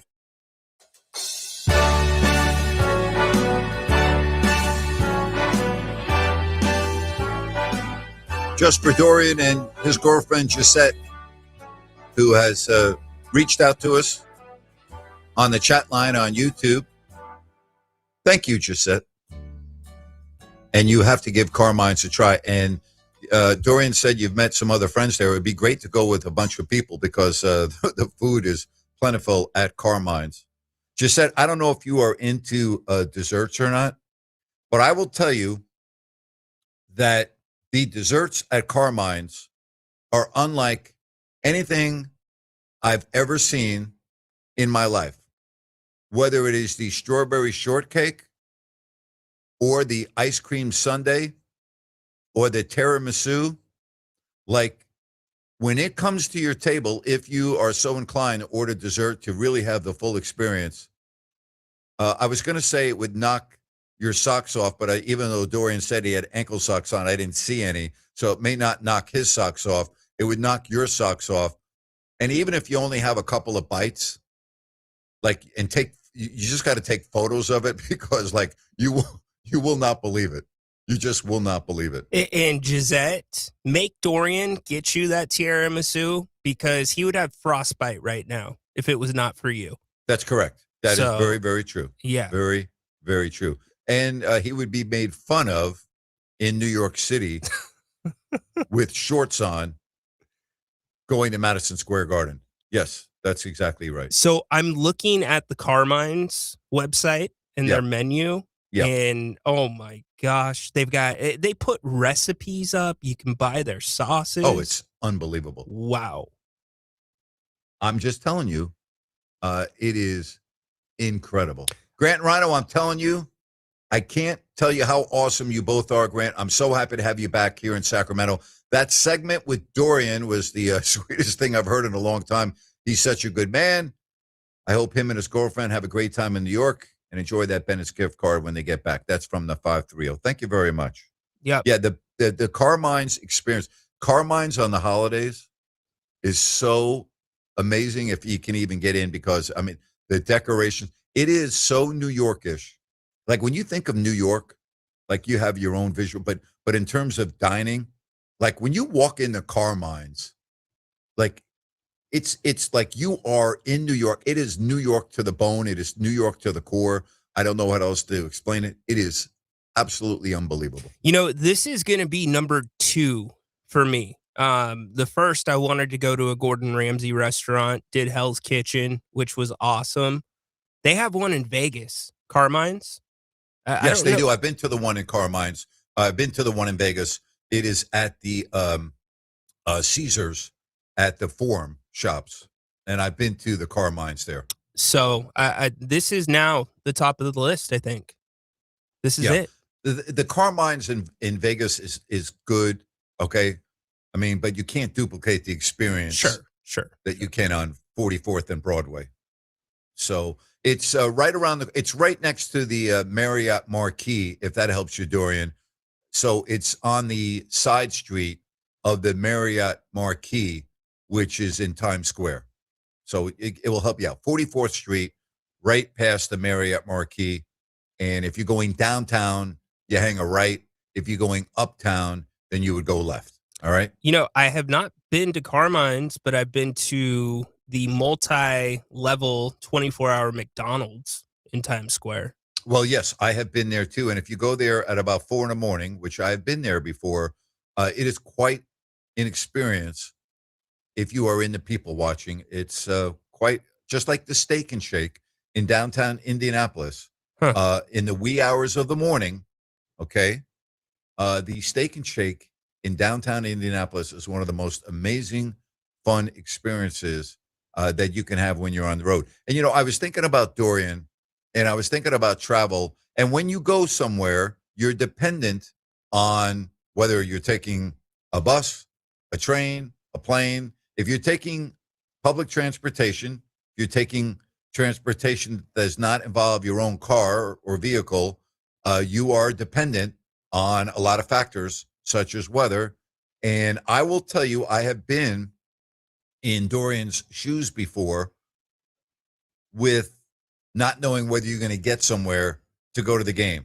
And it is so nerve-wracking to be delayed, and not knowing whether you are going to get somewhere or not. And I'm so happy that he has arrived. But when you're on those type of delays and they're weather related particularly, and you think you're going to get on and then you don't get on, and then you think again that you're going to get on and then you don't, it's like torture in a way, you know? Delays, even if you don't have to be there by a certain time, are torturous. Yep. Gisette says, I will make sure he gets me the desserts and I'll work on finding him some longer socks, guys. Well, you know, I know he's a stylish type of a guy, I guess. So, you know, he may not like that may hurt your relationship, and I don't want to do that. So, you know, it's his body, it's his health. Maybe we should lay off on the socks, you know? So I'm okay with that.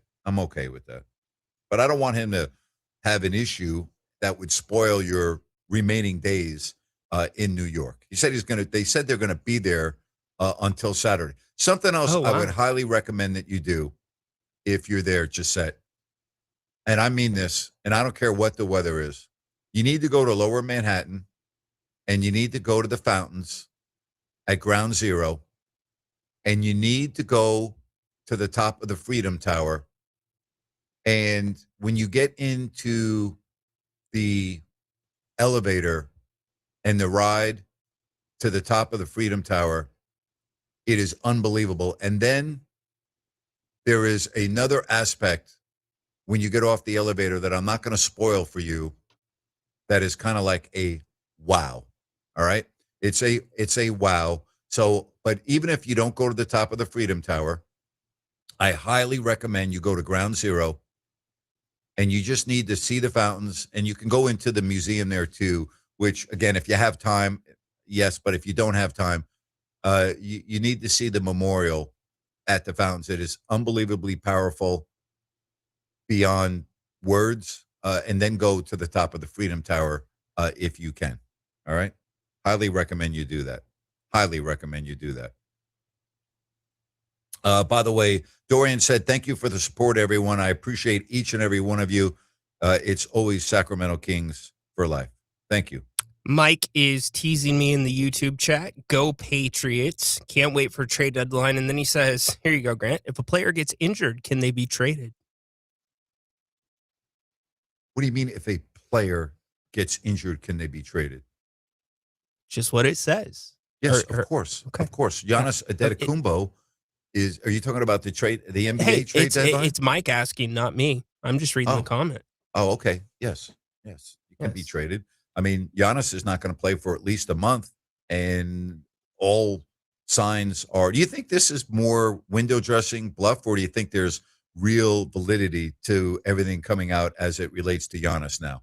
Are you talking about the injury, or are you? No, I'm talking about his trade desire and the desire for other teams to have Giannis on their team. Honestly, I don't really care. I'm done with his act. This team remodeled itself in the offseason. You think they're going to sign Miles Turner over again if they weren't hoping, banking on Giannis staying? This guy knew he was going to leave Milwaukee all along, and now that team's left in a hole. So I don't know what to believe, if it's window dressing or not. It certainly feels like a guy, Grant, that usually is traded in the summer, but with the East so up for grabs, anything's possible. Yeah. We were asked if we're going to be at Super Bowl Row during the show. We are not going to go to Radio Row next week. Logistically, it did not work out for us, and so we'll be doing the shows as usual right from here. But here's where you and I disagree a little bit, and maybe we don't disagree because they're apples and oranges. Is the one thing that Giannis gave Milwaukee, and I know he didn't do it all by himself, but they don't win it without him, a recent championship, okay? And so it's the same thing that LeBron did for Cleveland. They can now live in peace for the rest of their life, just like Cubs fans when they finally won the World Series. It's like, okay, you gave me what I've always wanted.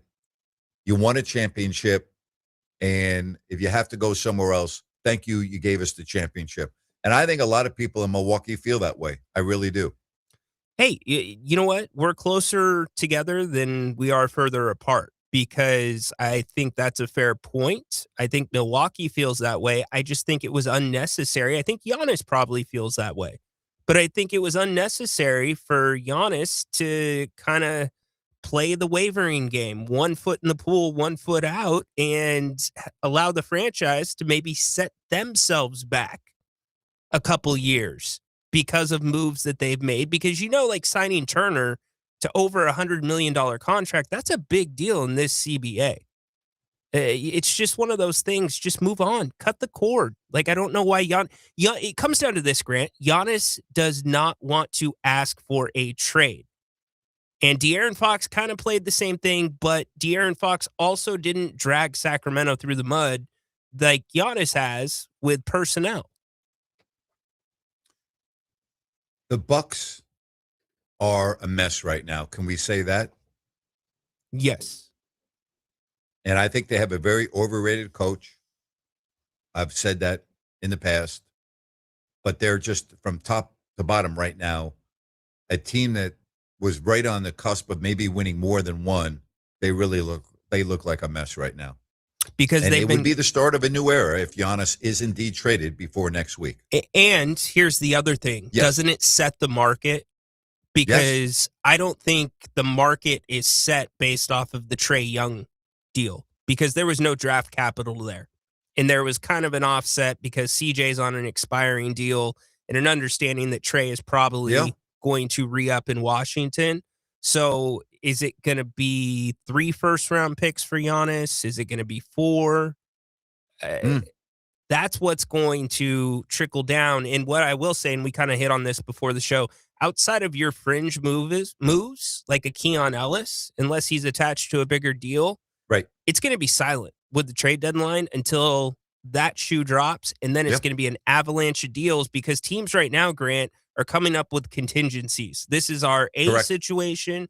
This is our B, C, D. Correct. Very well said. Hey, folks, if you've been waiting to buy a home, you got to be prepared to act soon. You know, I've talked about the expected Fed rate cuts. It will renew the housing market. Buyers are going to flood the market. I mean, we've seen this before. Bidding wars will happen. Homes will sell quickly. And if you are one of those that in 2026 are going to go in that direction, you better get your ducks in a row now and get ready for this. And the best way to start is with an experienced broker to represent you. And that's why I love talking about Spence at Village Financial Group, because he is that broker. He has white glove service. It's a boutique experience. It's a one-stop shop method.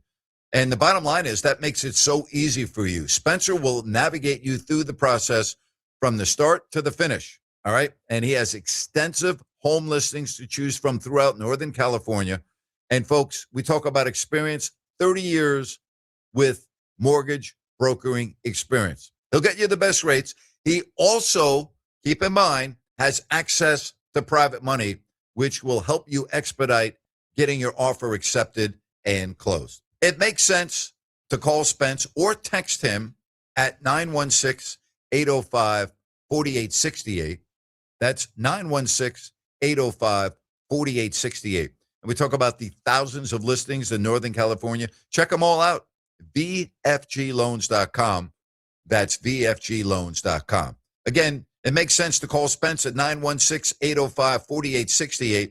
Village Financial Group, looking out for your best interest. More conversation on the NBA trade deadline and some of the hottest rumors out there. That's next right here on Fox Sports Sacramento.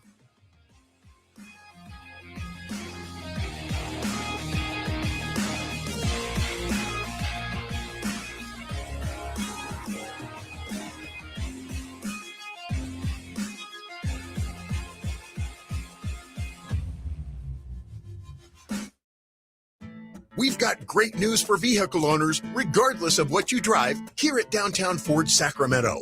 For a limited time, bring your car or truck to Downtown Ford. We'll beat any major tire store's prices on a set of world-class Michelin or BF Goodrich tires. Then, we'll kick you down an $80 mail-in rebate, and that goes for any car or truck you drive. You'll get the best deal anywhere on Michelin or BF Goodrich tires installed by our top-notch service team, plus an $80 rebate. That's how we operate here at Downtown Ford. We've been selling Fords for over 100 years, and we've learned some things. Rule number 1 is to put the customer first. Treat customers right, and they come back. That's our formula, and it's why we were chosen as a Car Guru's top dealership for 2025. We are Downtown Ford Sacramento. Come see us on Howe Avenue. Online at downtownfordsacramento.com.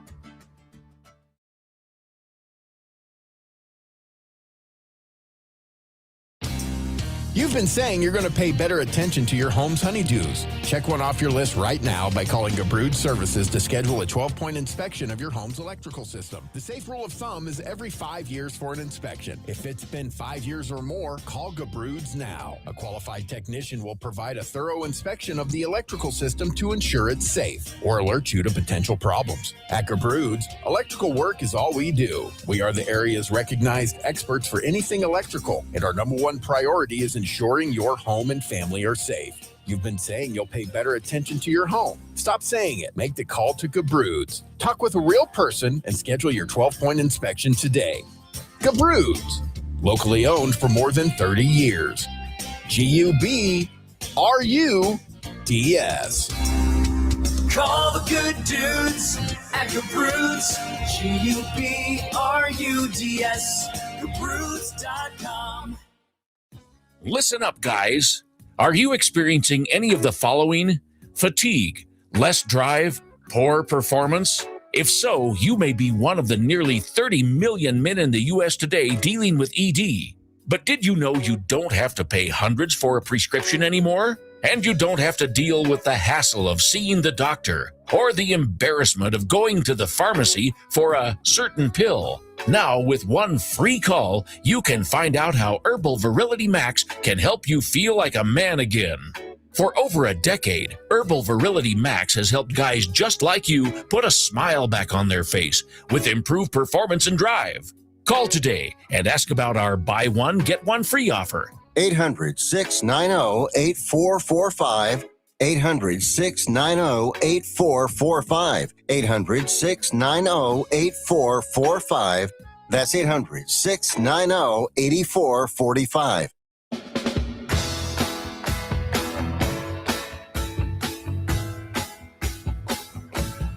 Rhino, did you see Jay Will's, one of his rookie jerseys, game worn from the 98-99 season, which was the 50-game lockout, sold for $140,000? No.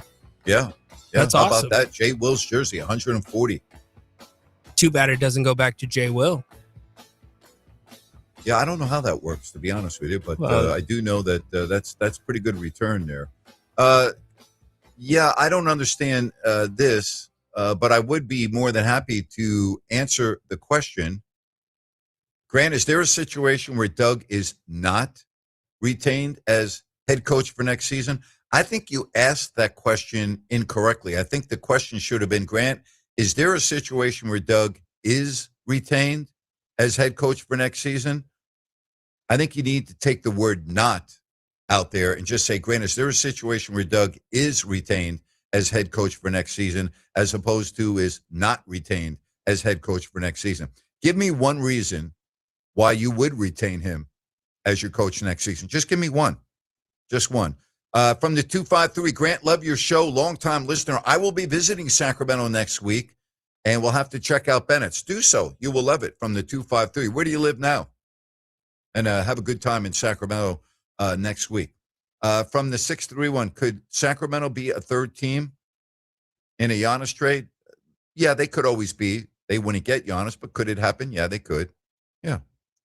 So I don't know how to project that, but yeah, they could be. So speaking, this is really interesting. I had not looked at this until the break. Here's the odds per Google AI from the various books on a Giannis trade. Right now, it's minus 110, between minus 110 and 120 for the Bucks not to trade him. New York Knicks have the next best odds at plus 300 to plus 330. And then after speaking to Nando, makes a lot of sense that the Miami Heat are listed as a strong contender, plus 300 to plus 600. Golden State Warriors plus 750. The Hawks, which to me makes no sense, plus 750 to plus 900. And the Raptors 10 to 1. Okay. There you have it. By the way, Patrick's happy because the Knicks do have Josh Hart and Jalen Brunson starting in the game tonight where he did not think that they would play. So they are on the floor as the Raptors are off to a quick start in that game. They have scored the first 5 points. All right, elsewhere, the Lakers are in Cleveland, 30-24, now 35-26. That has just been updated, 35-26, 9.5 left in the first half. The Bulls are in Indiana. They lead the Pacers 41-36. 5 minutes gone by in quarter number 2. The Hawks are in Boston. The Kings play Boston on Friday. The Hawks lead 12-5. The Kings, as we said, in Philadelphia for a game tomorrow against the Sixers. A little bit later in the schedule, starting momentarily, the Magic, Heat, Hornets, Grizzlies, Minnesota at Dallas. The Warriors are in Utah. and the Spurs and the Rockets hook up from Houston. From Tacoma. All right. Have fun in Sacramento next week. Appreciate you listening to the show in the Pacific Northwest in Tacoma. What's the name of the restaurant? Water Grill that you need to go to up there? In Seattle? where? In Seattle. What was? Well, there are a couple of restaurants. I love El Gaucho. El Gaucho. For a fine meal. That's it's amazing. I used to always eat lunch at Elliott's on the water, always in Seattle. Every single time I was in Seattle, I would go down and take a walk right to the water eat at Elliott's. That's the stainless steel one, right? Stainless steel? Yeah, like the building looks like it's made out of stainless steel on the outside, or is that Anthony's? That is not Elliott's. That's got to be Anthony's then. Okay. All right. Yep. Where was the Water Grill? Is that when I was in Salt Lake City? I don't know where the water. Oh, I don't know. You sent me to the Water Grill. That's why I'm asking. Anyway, I think it was Salt Lake City, and maybe I'm just saying it wrong. Salt Lake City. Yeah, you are saying it wrong. Yes. What's wrong with me? At least I remember the meal. Many things. Yes. Someday we're gonna have to open that conversation because you say there's a lot of things there, a lot of things wrong here. Just not today. But anyway, but you were happy with the recommendation I gave you in Salt Lake City, yes? Yeah, it was excellent. Yeah, absolutely. Well, I can't wait until Dorian and Gisette give me their review on Carmine's. You may have to wait a little bit, depending what time. I would go, if you're going to go to Carmine's, Dorian and Gisette, don't go at a peak time and make it easier to get in. So, like, have a late lunch. Like at 1:30, 2 o'clock, 2:33, and then you'll be good. You won't have to eat the rest of the day or go later in the evening. Those are your options. If you walk in there at like 5:30 or 6, you're going to have to wait. All right. If you walk in there right in the middle of lunch, try to go a little bit off peak if you can. That would be my recommendation. You won't have to wait that long. But God, it's great. If you do the lunch, get a shot of limoncello. Maybe that'll make it not as heavy as a lunch. Yeah, you could do that. Absolutely. It's what the Italians do. The food there is unfreaking believable. Said, Grant, what was your favorite restaurant when you and Jerry did Kings games on the road? Well, El Gaucho in Seattle and Portland is on the list. I love Del Frisco's on 49th and 6th in New York. Carmine's, as I've been raving about. Those are some of my favorite restaurants around the country. Water Grill doesn't sound it from Utah. It's not the Water Grill. I can't remember what it wasn't that. 253 El Gaucho is awesome. Yes, it is. It is absolutely awesome. If you go to El Gaucho and don't like it, something's wrong with you. Something's wrong with you. There are those, though, that, no matter where they go, they're never happy. They very rarely would, compliment where they're at. So Thank you. Have those. Thank you for setting me straight, chatters, texters, and you. It was the Market Street Grill. Yeah, the Market Street Grill. That's right. Yep, the Market Street Grill. And then in Utah, there's a right next to it that basically has the same food that you pay a little bit to go sit in the club of a restaurant. I've never really understood that. So, yeah. All right. So trades if Giannis is going to get dealt, I wonder if it's going to, as you said, that would be a domino effect on everything else. That may be difficult to happen if that trade was not consummated until right before the deadline, because then you'd run out of time. So if Giannis is going to be dealt, I wonder if we're going to have that impactful move this weekend, which would then give time for other franchises to make these subsequent moves. That's the whole key here. Well, do teams think about that? Well, you have to have a plan A, a plan B, and a plan C. Yeah. But once the trade deadline hits, if you don't get your stuff into the NBA before that, then the deadline's passed. All you have to do is get it into the league. You don't actually have to announce it. You don't have to consummate it because everything has to be approved by the league. So if the trade deadline is, let's say, noon Pacific, and you get in at 11:59:59 to the league, and they don't you're still good. The deal can still happen hours later. Right. It feels like a move to me. If it's gonna happen, it's gonna happen relatively quick, like the Trae Young move. Like when we heard Trae Young's up for trade, he was traded within, I want to say, 48 hours, because this has been going on with Giannis so long. I'm sure the teams that are making offers already have been in touch for a very long time. Now you're just probably putting your best offers up front right now. Folks, what do you think about this? 916-779-0929 from the 916 is El Gaucho better than the Metro Grill in Seattle?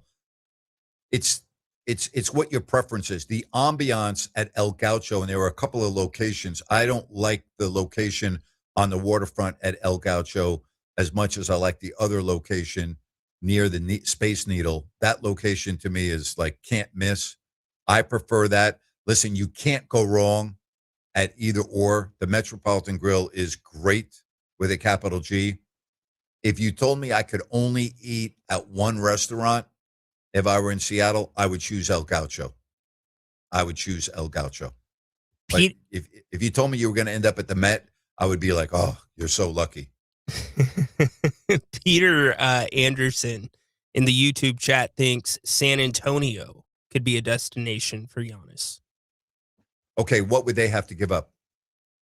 You would have to give up one of the young guards. You would have to probably, and we don't even know if the tiers match, because in some cases, depending on the tier, you can't aggregate salary. You would have to give up Fox, would be my thought as well, and a bunch of draft capital. Why would you do anything if you're San Antonio right I wouldn't. I absolutely wouldn't. And I know many have speculated about the doomsday scenario where you match Giannis up with Wemby, but I think what they're doing right now in San Antonio is pretty darn good. Yeah, I wouldn't touch that at all. I wouldn't touch that. Just tuned in from the 916. Not sure if it's been addressed. Your thoughts on Bill Belichick not getting into the NFL Hall of Fame first ballot. Two things on that. If you do tune in late and you missed the first hour, it's replayed at 6 o'clock every night. I did address it. I think it's just a disgrace. It's embarrassing for the Hall. It's just a bad look for professional football in general. Grant sent me to Put-in-Bay when I happened to be in Cleveland. Great advice. Yeah, my first advice was get out of Cleveland. So I sent you to Put-in-Bay and everything else because I'm like, first thing you need to do is get out of Cleveland. So Put-in-Bay is a lot of fun. Yes, that's I think John, and I did do that. Best Miami Steakhouse. Wow. I love Smith and Walensky's right on the waterway where all the cruise ships go by. When you are sitting outside at Smith and Walensky's and you can literally talk to the people on their balconies if you want to, when the mega cruise ships are going by, it is unfreaking believable. And we're talking about these ships now are so huge, and you sit there and you're like, man, I wish I was on that ship. You can party, you can hear the music. It's all, I love that. That to me is my favorite place to go to eat in Miami. I was there and still go there often in Florida. Love it. Rhino, you should see these cruise ships up close where you can reach out and touch them with your hands, pretty much. It's unbelievable. It's unfreaking believable. It just is amazing. It sounds like the waterway version of the airport. Which island is it where the planes? St. Martin. St. Martin. Yep. Yeah. Yeah, that's incredible. St. Martin. All right, don't forget Grant's rant is coming up in a couple of moments. Also, Sean Salisbury. We will talk to him and what he thinks about Bill Belichick and the NFL playoffs. We've got all of that. Don't forget, as I said, if you tuned in a little late, like the individual did just on the 916 chat line there, you can listen to the first hour again at 6 o'clock. Program reminder, full show tomorrow, Chris Landry, LandryFootball.com. We are off on Friday. We'll go network, so we will not be having a show on Friday. Just wanted to put that out there for you. But we're not going anywhere right now.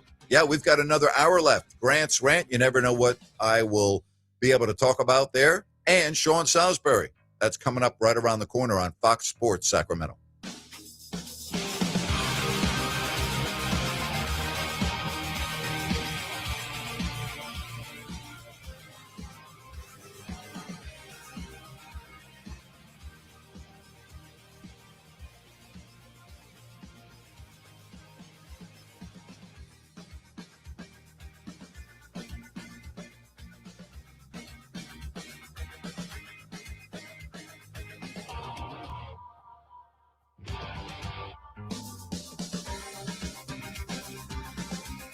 Are you SAC Alert? Have you signed up to receive emergency alerts via phone, text, email, or app? Well, what are you waiting for? Winter is coming, and that means there is potential for storms and flooding in our county. Don't get caught off guard or left in the cold. Get urgent storm evacuation and shelter information immediately sent directly to your device. Sign up today at sacramento-alert.org. Again, that's sacramento-alert.org. It's free, quick, and easy to do, and can literally be a lifesaver.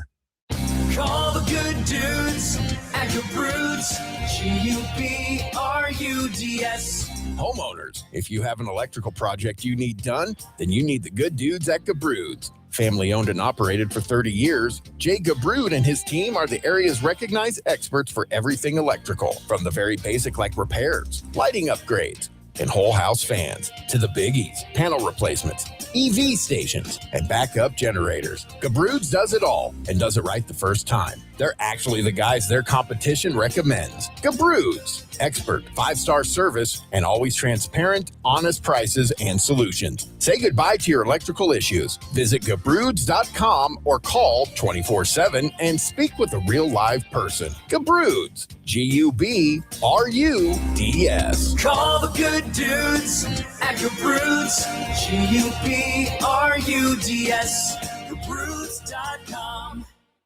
Hi, I'm Ryan Blaney, a third-generation race car driver, and I dedicate a lot of my time going fast. But when my grandpa was diagnosed with Alzheimer's, it was a very unexpected bump in the road for us. It's important to notice if older family members are acting differently or having trouble with routine tasks. Early detection of Alzheimer's can give your family time to explore support services and access available treatments. If you or your family are noticing changes, it could be Alzheimer's. Talk about seeing a doctor together. Visit alz.org/time-to-talk. A message from the Alzheimer's Association and the Ad Council. I'm Dan Patrick, and this is Above the Noise. Bill Belichick not being a first ballot Hall of Famer is a decision that's going to demand serious explanation. He won 8 Super Bowls, 6 as a head coach, built a dynasty, has more playoff wins than any other coach in NFL history, and stepped away from the league second on the all-time wins list. By every reasonable standard the Hall of Fame claims to value, this should have been a mere formality. Instead, reports indicate the Patriots' past scandals weighed against his candidacy. Deflategate, a game the Patriots won 45-7. Spygate, alleged illegal filming of a regular season opponent, the Jets of all teams, is now the deciding factor in keeping him out of the Hall of Fame. Well, temporarily. The precedent was already set with Patriots owner Robert Kraft, and against that backdrop, this omission feels less like principle and more like selective outrage. Delaying his induction doesn't protect that mission. It just smells of sour grapes. I'm Dan Patrick, and this is Above the Noise. I am dedicated. I am TNT. With Team in Training, you will reach your best physical self so blood cancer patients can reach theirs. Change your life by joining a marathon, half marathon, triathlon, or a cycle event, and you'll change the lives of blood cancer patients. I am committed. I am TNT.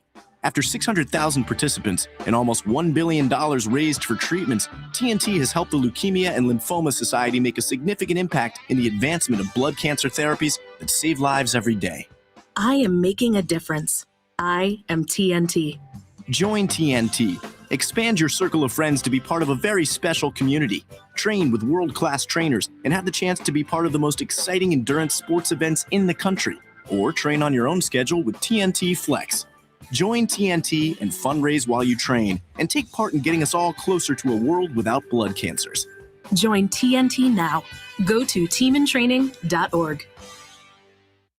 Grant Napear is back every weekday afternoon, 3 to 6. This is Fox Sports, KSAC 890 AM Olivehurst, K284CM 104.7 FM Sacramento. It's time for Grant. Now, we talk about this too frequently. Those that have the privilege of voting on these honors, such as the Hall of Fame, MVP awards, things of that nature. I mean, when Derek Jeter, okay, gets every single vote but one, all right, every single vote except for one. There was one individual who did not think that Derek Jeter should have been a unanimous Hall of Famer. Bill Belichick, all right? And the bad look for professional football, the latest being Tom Brady, who said, quote, I don't understand it. I mean, I was with him every day. If he's not a first ballot Hall of Famer, there's really no coach that ever should be a first ballot Hall of Famer, which is completely ridiculous because people deserve it. Brady went on and said, he's incredible. There's no coach I'd rather play for. If I'm picking one coach to go out there and win a Super Bowl, give me one season, I'm taking Bill Belichick. So that's enough said. Those were the comments by Tom Brady doing an interview on a Seattle sports radio station today. Again, I mean, that's Tom freaking Brady, and there are others. And good for Jimmy Johnson and others to come out and slam this absurd voting that it's an embarrassment for pro football and an embarrassment for the Hall of Fame. There's no other way to say that, in my opinion, and that is my rant for today. All right, Sean Salisbury, always great when we can talk to him each and every week. Sean, how are you, buddy? Doing great, bud. How are you? I'm good. What was your reaction yesterday when you heard that Belichick was not going into the Hall? I honestly, Grant, thought it was a joke. I thought it was fake news that I had to go look over a handful of other reputable people to see. I thought they were kidding. I thought it was like a fake account. And as I did the due diligence, started reading about it, I was, listen, obviously he's getting in, all that. That's not the point. It's the arrogance and the nitpickiness and the ridiculousness that the Hall of Fame and the voters embarrass themselves with this. He is, and go ahead. I was just going to say, he is, well, let me ask you this. Is Derek Jeter a first ballot Hall of Famer?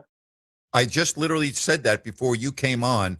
And I that didn't Jeter hear you. did not. Yeah, I just used him as an example that it's still hard to believe that he, of all of the folks in the Baseball Writers Association of America, whatever it's called, everyone voted for Derek Jeter except for one individual. And you're like, wait a minute, what's that one individual thinking? Right. So, but he's the first ballot, and he should have been unanimous. Yes. Rivera unanimous.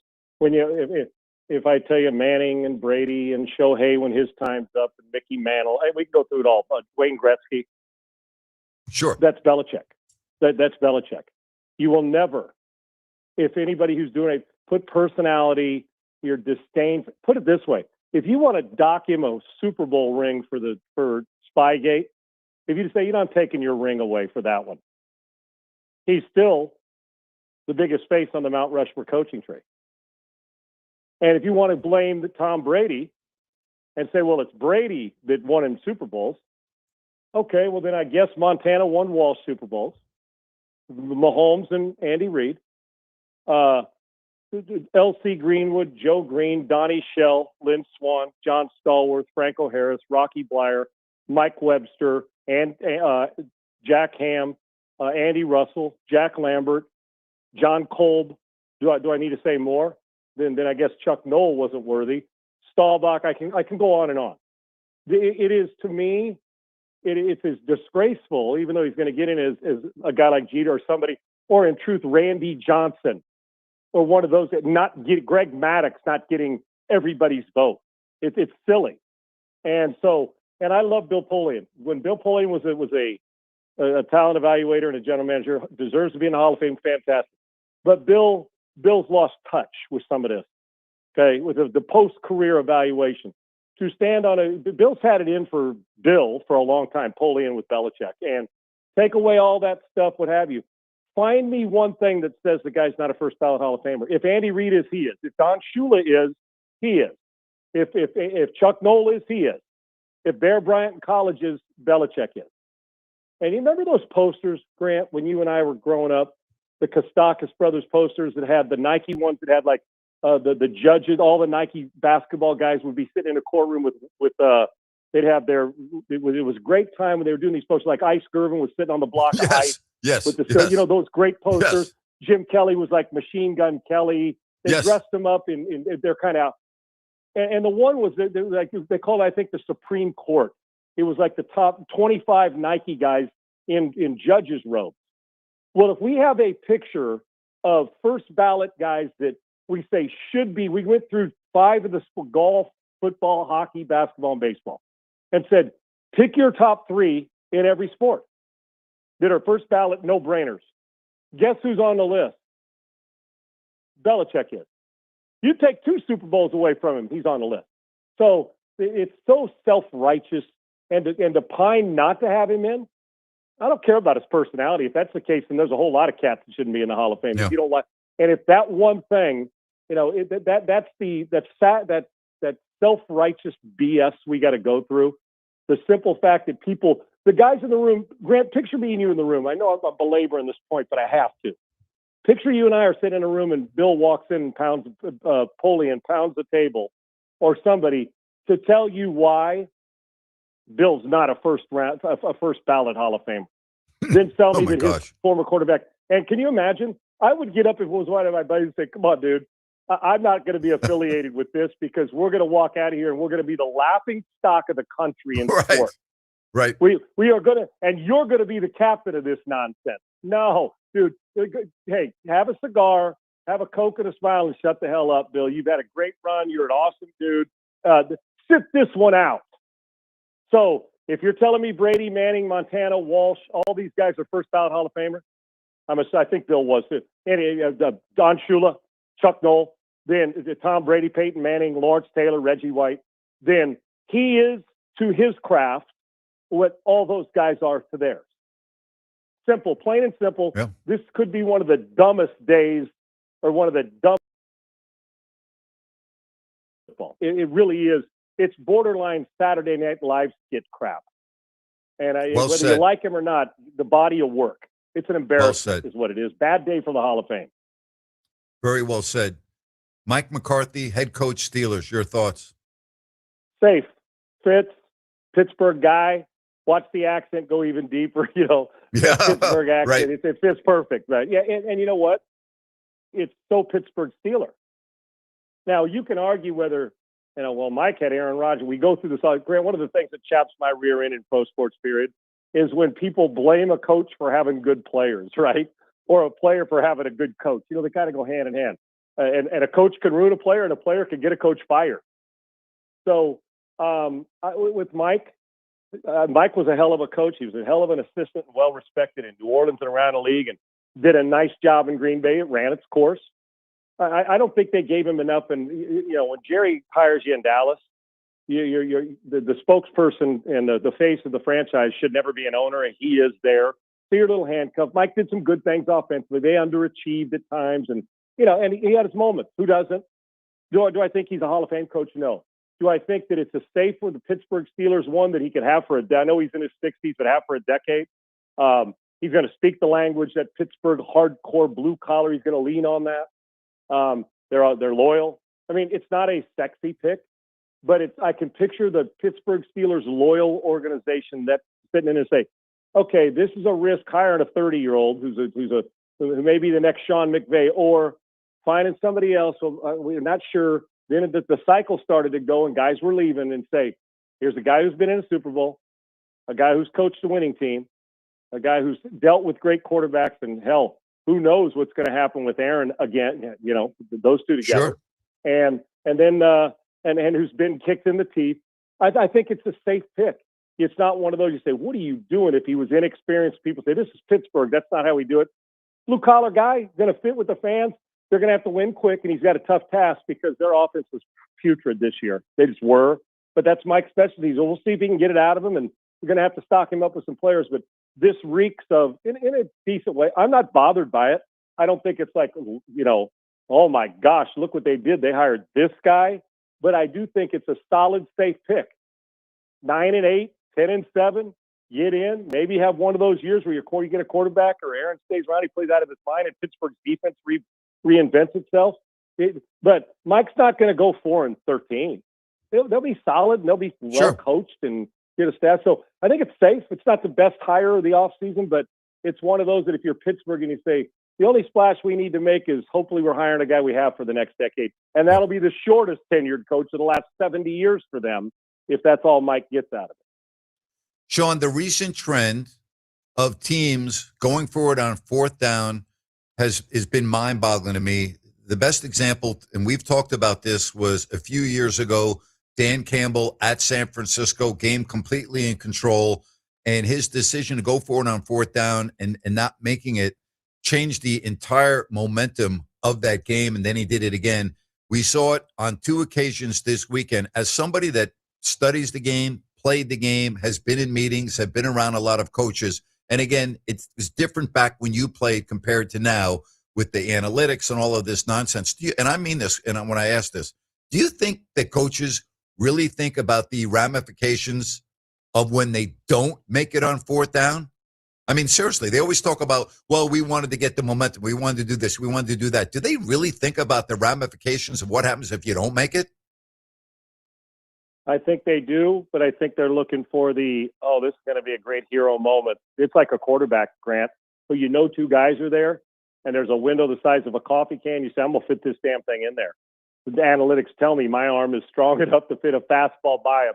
And then the guy hits it 500 feet because he's looking dead red, right? In baseball and in football. Trust me, I know. I think, man, I love my arm. That window's small, but I can get it in there. And then the second the ball comes out of your hand, you're like, oh, hell no. Bad choice. And the play calls, so many factors. Listen, at times, I believe in both, Grant. Analytics, feel, confidence, what your team's eyes look like in these situations, right? Situation of the game. I'm by nature in sports and in life, I'm a thrill seeker and a bit of a, not with my money, but I'm a risk taker when it comes to a riverboat gambler. I am. And it probably cost me some trouble in my career, but it also benefited me in life and stuff. And it's okay. And so I leaned the Favres and the Marinos. I liked watching those guys take chances, and it got me into trouble at times. It just did at every level. From high school, didn't matter. Basketball was the same way. I hated walking in baseball, even though it's a free pass. I'm waving at it. I was Vlad Guerrero, dude. If it was bouncing, I'm swinging, right? So I kind of like, man, you cool bastards. I like this. Well, then I think at times we need to take a blowtorch to the card in their hand that says 73% of the time in 60-degree weather when it's the first quarter or the fourth quarter, go for it when it's 4th and 3 or less. We're overboard on all of that. Sometimes you just got to look at your team and say, the weather's crappy. We are at home. A 10-point lead here. We've got a backup quarterback in. It's going to get tougher to kick field goals later, as we witnessed it did with misses both ways, and say, okay, their offense isn't exactly explosive. This game ain't getting first team to 7 teams winning the damn thing. And it didn't even take that.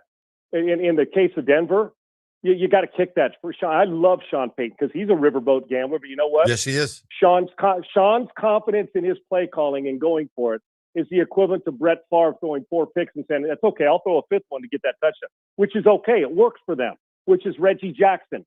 Hit it 3 home runs back to back to back, or strike out 200 times a season. It was feast or famine. And that's what Ben Johnson thinks like that. It cost Dan Campbell a very average season this year. You know how many times that team did it in gaming? When you're talking 4 and 5 times, Grant, it's out of hand. I understand if your quarterback's hurt, your kicker's got a pulled hammy, but there comes a point in that game. We always tell people that, hey, Rick, know the room, man. Read it. Sean didn't read it, and he knows it now. But 10 points, who knows what happens if it's 10-10 and goes, and it keeps going. You just don't know. So I don't think they understand it, because I think they think the reward's bigger than the risk. But in truth, the points, I'll always take the points and deal with the why didn't you go for it, as opposed to you went for it. You took it right out of our hands. A coach's number one job, aside from maximizing the players in the building, is to put them in the best position on game day to succeed. And Sean normally does that. He didn't there. Now in the other game, the Rams game, I understood a little more late.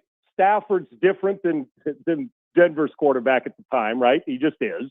He's got Puka. You You're down 4. You're thinking there's 4+ minutes to go. We score here. We're up 3. They got to go the length, get a field goal, and we may still have time at the end to do this thing. So I kind of got it, yet still then and there. The other side is kick the field goal, get it to within 1, and even if they do go down and kick a field goal or don't, you still get the ball back possibly with a chance if you get a stop to go down and then get to the 40 and kick a field goal. I understood McVay's a little bit more because the personnel and the weather. I thought Sean knows better than to say our defense is not going to give these guys much leeway. We've got a second-year quarterback. I mean, we're playing against them. We've got a rookie. Put the ball in the kicker's foot, post 10 points, go into halftime that way and make them chase and have to do stuff that's desperate. And they probably would have, because playoff pressure brings out some tough things in offenses, and we've seen it throughout the whole playoffs.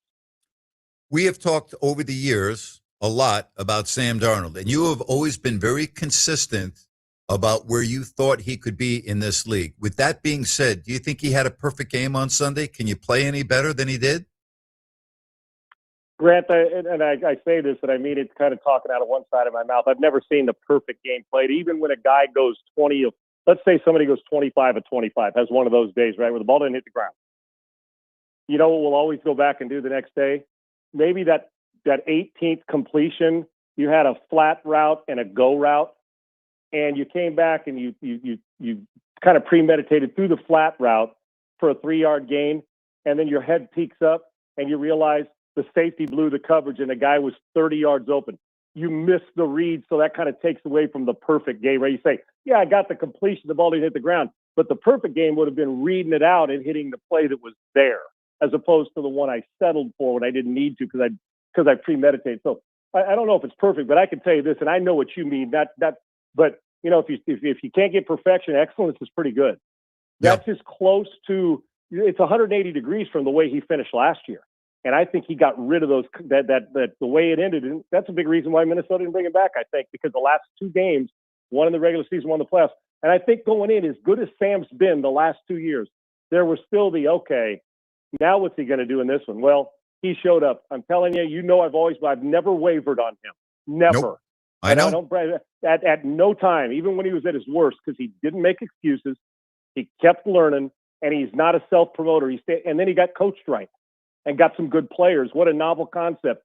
And now nobody's ever questioned the arm talent, but now he's got everything. Leadership, he's playing with great confidence. I couldn't be happier. I love him. And when he came out of SC, and I think we talked about this, Grant, with Carson and the Red, we've had some good ones come out of there, the great high school and college players. I said that Carson may be the best pure thrower we've had, Carson Palmer. Yep. I thought Sam Darnold was going to have our best career. And I'm still not convinced he's not. And that's saying something, dude. From Pat Hayden to Matt Leinert's college career to Carson Palmer's pro career. Yep. I'm just telling you, Sam Darnold is gifted, and Caleb Williams is gifted. Sam Darnold is maybe still underrated, but I understand he's still coming back from it. But the thing is, he doesn't care. This is his revenge to do it, not talk about it. I couldn't be happier. And they are loaded, man. They can physically hit you. They can throw it. Jackson Smith and Jigba is a sick player. Guy's a freak show, and their defense can wear you out. New England will have to play their best game of the year to beat Seattle in the Super Bowl. You know, I'm really glad that you just talked about what you did in terms of perfection. I was blessed to announce NBA basketball for 32 years, and I have my favorite and you're games. damn good at it, brother. Well, damn thank good you. at it. Thank you, and I appreciate that. And I have my favorite games, but I never once ever got off the air and said I was perfect tonight. That's never, I've never accomplished that. You played a lot of years, whether it was high school or USC or in the NFL. I know you've never reached perfection, but do you have that one game in your career that you look back on and go, that's as good as I can play, like that I nailed it? And I mean nailed it to a point where it was just separate, different from all the other games that you played? Yeah, and I've actually had, you have one of those that I think at every level. And I probably had more of them in truth. My high school basketball career, I probably had 25 more. Wow. Than I did. Yeah, honestly, I was a better basketball player in high school. Yeah, you told me that. Maybe baseball as well than I was. I don't mean it arrogant. I was football. I didn't play till I got to high school, so I was still learning. I was a better one of those two. I was better at both and was recruited in both. Football kind of got in the way, and I fell in love with it. That's how that happened. It literally was by chance. I mean, I could play, but I wasn't into it, and I loved watching it, and that's how it turned out. I have, Grant. And I've never walked off the practice field. I've never or broadcast all the years at ESPN or doing this for 30 years I've said nailed it. I've said now that was a good show or that was a great segment or great interview. But I also come back and said, dude, you kind of hesitated on one answer. So never had the perfect broadcast either, at least in my mind. Because I'm like you, Grant, I'm critical as hell. I don't even like listening to my voice. All those things like, and I'm really critical to the point where I try not, good or bad, I try not to watch it unless it's something I know I need to watch. Once it's done, I move forward, or I wait for somebody else to say, Sean, let's go back and watch that. You said this right. But I'm not a go back and rear view mirror it. But I know when I walk off the set or when I got done playing a game, what it was. That it was that's as good as I've had to date. Whatever. I would say our game against Denver when I was in the NFL. It was one of those games where, we didn't complete every ball, but it was snowstorm. It was Elway. The moment it was important, it was on the road. We got down and came back and did to Elway what he did to everybody else. I threw for just under 400 yards. It was one of those games, Grant, that I'll never forget. I came to the sideline after a series, and Denny looks at me and goes, "You wanted him today, didn't you?" I said, "What are you talking about?" He goes, "You wanted John." I said, "No, I'm focused on the game." You said, "You lie." He goes, "White bread, you lying." It got on me. We laughed. It was after a drive we scored. It was one of those games where I knew that when I was going out for every offensive series, that there was a chance something special was going to happen. That's how I felt that day. And it was cold, and I'm playing against my idol that I thought was as good as I've ever played against the town. I didn't know it. And he always brought out the best of me. So that one was one of them in the NFL. Had another one against Green Bay, where Favre, and so there was a couple where you come off there and say it wasn't perfect, but I can tell you one thing: if I had about 16 of those, I'd make the Pro Bowl before Shedeur Sanders did. I felt like that, right? So it felt good. My gosh, don't get me started on that. Right? Oh, I know. And then in high school, it's not even his fault. It's like, are we kidding? Right. Are we there with this Pro Bowl stop? High school, I remember we were playing our crosstown rival, and there's questions. I didn't miss a game in football. I was pretty, durable, I guess. I was lucky. But I had a pulled stomach, lower abdomen muscle, and I had the flu. Like tonsillitis. And I didn't know if I was going to play, but it was a crosstown rival. We were playing Escondido High School, and I wasn't missing it. I told I said, "You're going to have to drag me. I'm playing." But I was so under the weather and feeling miserable. I was like one of those games. I took pressure off me. It was like, I just got to survive it. And Grant, I'm telling you, that was that game. I remember when I dropped back in the pocket, and just before I fell down, I was damn near sitting down, and I threw the ball and hit an out cut at 12 yards. Ball jumped out. I was almost parallel to the ground.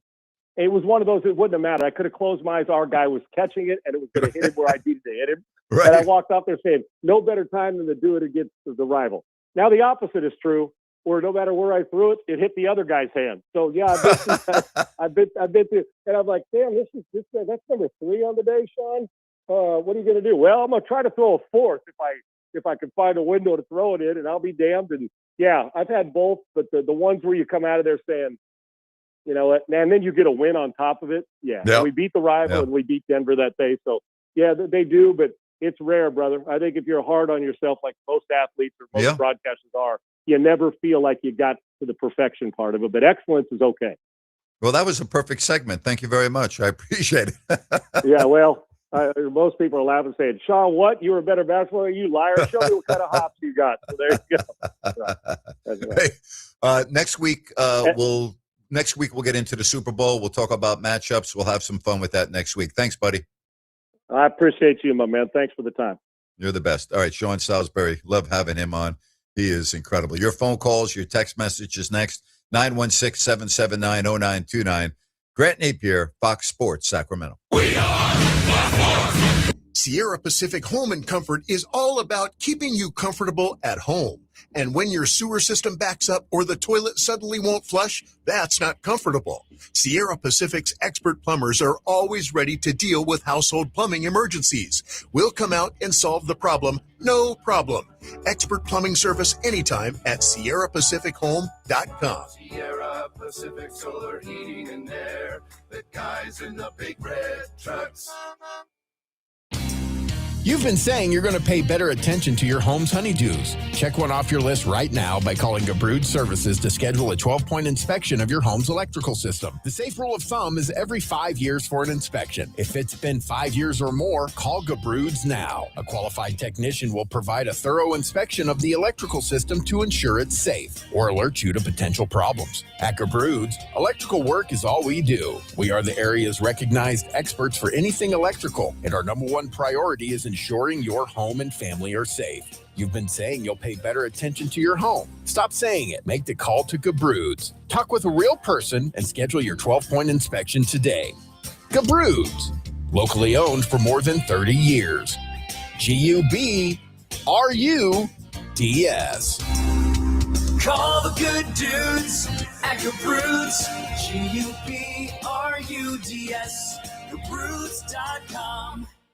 Investors, keep listening to learn how to get your free gold report. A currency crisis is upon us. The U.S. dollar has been the world's reserve currency for over 50 years, but that is changing. It's time to protect your retirement. Decades of reckless borrowing and spending have critically weakened the dollar. The U.S. has become the world's biggest debtor with over $35 trillion in debt. Plus, the dollar's become weaponized. Countries are dumping it. Investors who wait until it's too late could lose big. There is one safe haven: gold. Diversify your portfolio with a physical asset they can't take away. Call the Reagan Gold Group right now and ask for your free gold guide. Here's our number: 800-941-4184. 800-941-4184. 800-941-4184. That's 800-941-4184. Brad Gazan, on Atlanta United, we know everyone has a ritual,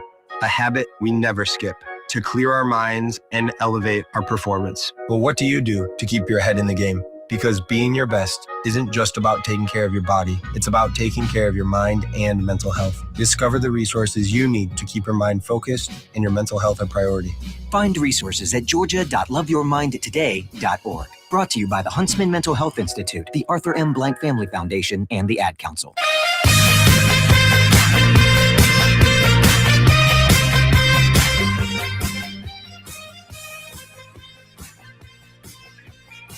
Good stuff with Sean Salisbury. 916-779-0929.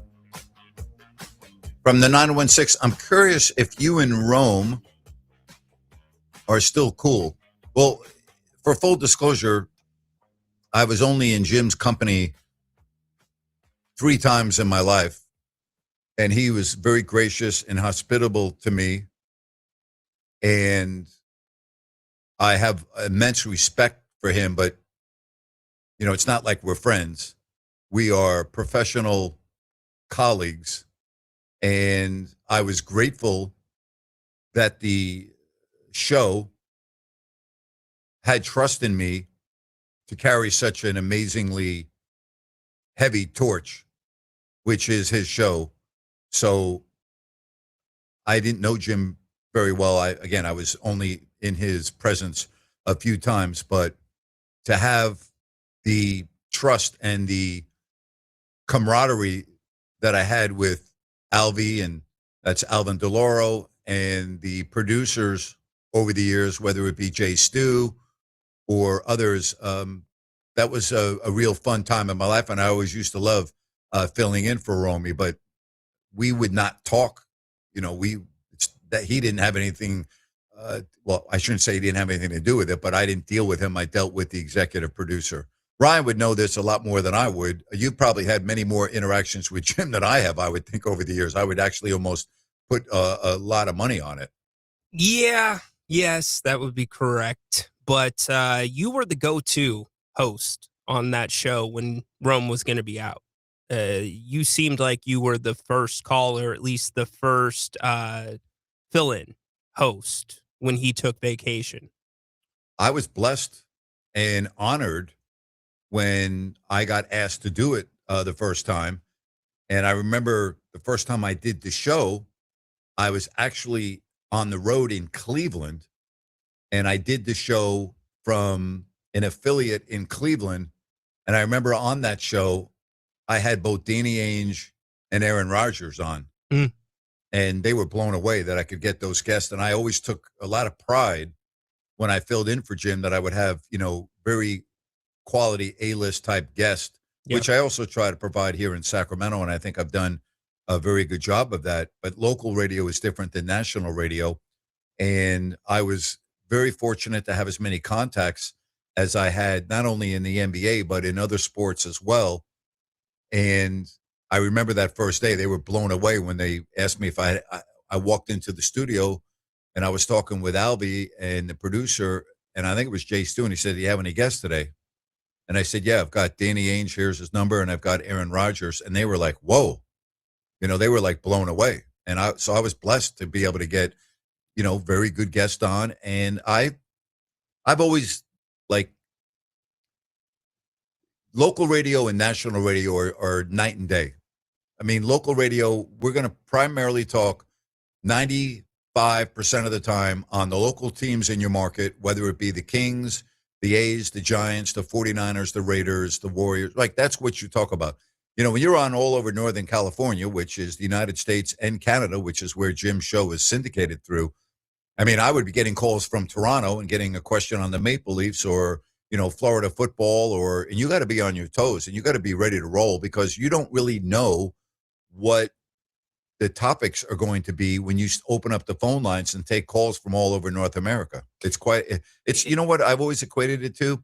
It would be the equivalent of being on like a game show, like Jeopardy, right? Or it's similar. You got to be on your toes. You got to be ready. You have to be prepared, and you have to know what you're talking about. And I always took great pride in following all sports. Yeah, no doubt. And when they have guest hosts, luckily because the show has been extremely good to me, whether it seems like that on the air or not, they want you to do your own show. They don't want you to do Jim's show.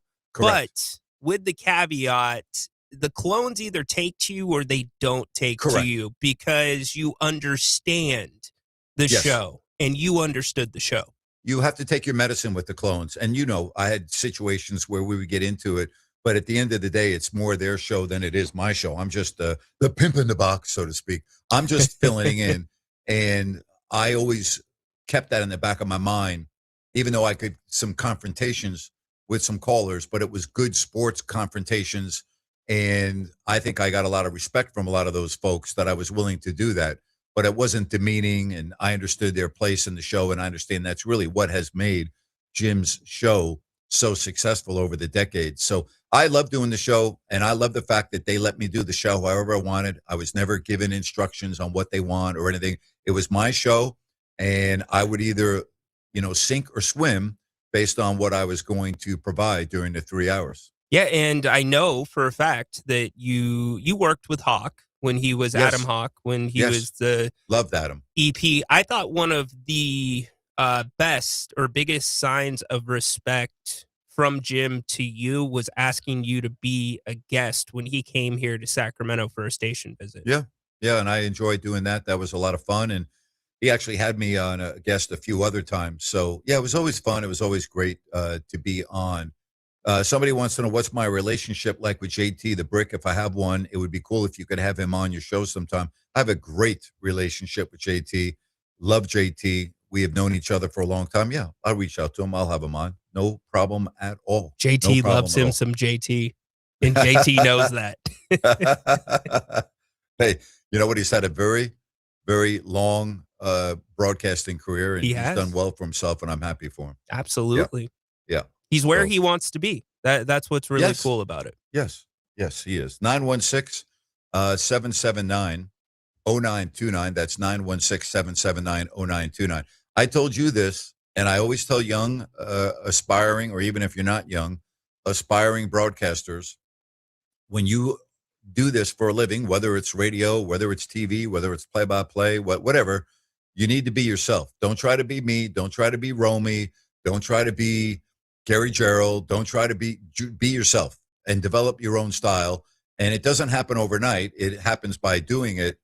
But at the end of the day, it's your personality. It's you, not me, not anyone else. You have to use what is your personality when it comes to being a on-air individual. It won't work any other way. That's what makes people unique. And yeah, that was some of the first advice you gave me. I would also say you have to tell me if I'm wrong here. You've come up a certain way. You came up listening to Marv Albert. You came up listening to certain people. So there's certain things that you could pick or pull, from them. You're not trying to be them, but you learned something from them that might turn into something with you. But I also think, at least with my experience, when I built the King's Court, my audience really helped mold me as well initially for that. And I'm super grateful for being able to come up at an early time like that, not only under you, but to have a platform where people are actually watching, whereas you would have to be on a radio station or a TV station somewhere. Yeah, my greatest gift was growing up in New York, listening to Marv Albert. And the thing that I took from Marv that propelled me into this career was inflection in your voice. It is almost like a ballerina announcing a game in terms of the steps that they take. Some are slow, some are fast, some are half spins, some are full spins. Sometimes you have to jump through the air. Sometimes, I always equate it to that. It's like poetry in motion. And when you have and I'm talking radio play-by-play as opposed to TV play-by-play, the flow and the rhythm are so important when you are doing a game on radio. What enables you to have an audience when you're doing radio play-by-play is you need to keep your audience captivated, and your voice is the only thing that can keep your audience captivated. It's not any background noise. It's nothing else. It's your voice. And it's your voice that is going to either keep somebody listening to the game or not. And it doesn't matter whether the game is good, bad, exciting, boring.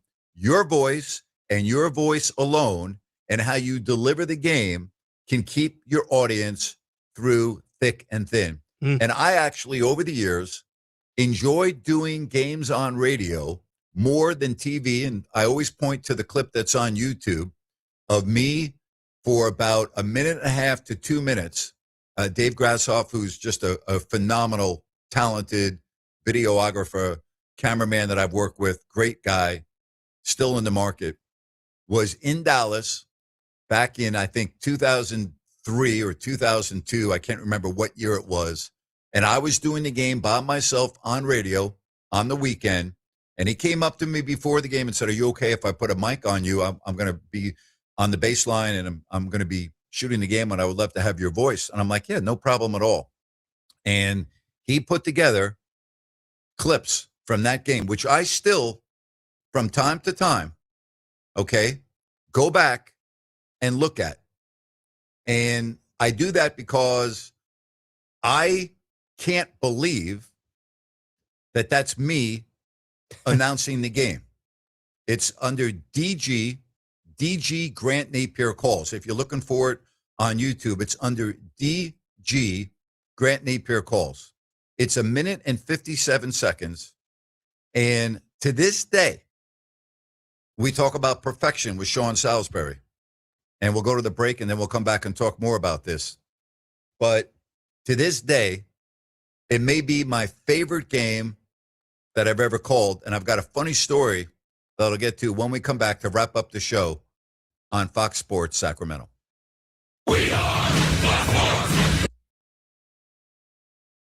Investors, keep listening to learn how to get your free gold report. A currency crisis is upon us. The U.S. dollar has been the world's reserve currency for over 50 years, but that is changing. It's time to protect your retirement. Decades of reckless borrowing and spending have critically weakened the dollar. The U.S. has become the world's biggest debtor with over $35 trillion in debt. Plus, the dollar's become weaponized. Countries are dumping it. Investors who wait until it's too late could lose big. There is one safe haven: gold. Diversify your portfolio with a physical asset they can't take away. Call the Reagan Gold Group right now and ask for your free gold guide. Here's our number.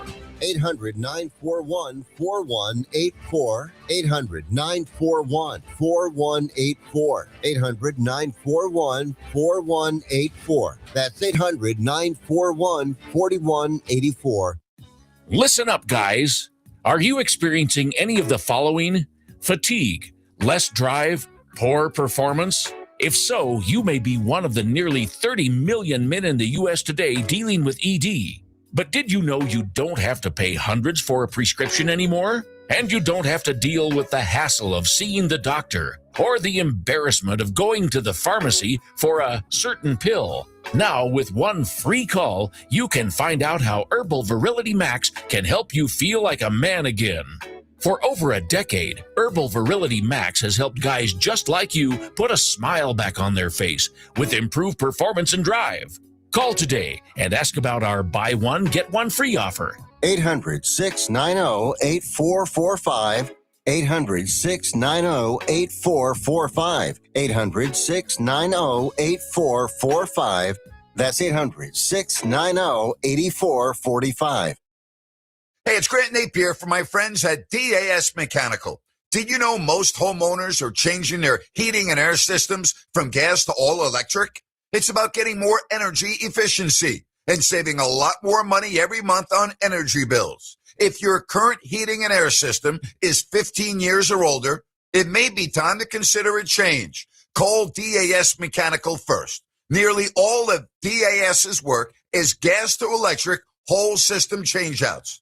Nick and his team, they're experts. They also have 0% financing and 24/7 availability if you ever have a heating emergency. Award-winning, locally owned. It's DAS Mechanical, serving their Sacramento and Placer County neighbors for years. Save more on your energy bills. Call, text, or chat at 530-591-1055 to find out more, or go to dasmechanical.org. That's dasmechanical.org. Wouldn't it be great if life came with a remote control? You know, you could hit pause when you needed to, or hit rewind, like that time you knocked down that wasp's nest. Uh-oh. Or that time you forgot to roll up your windows in the car wash. Fantastic.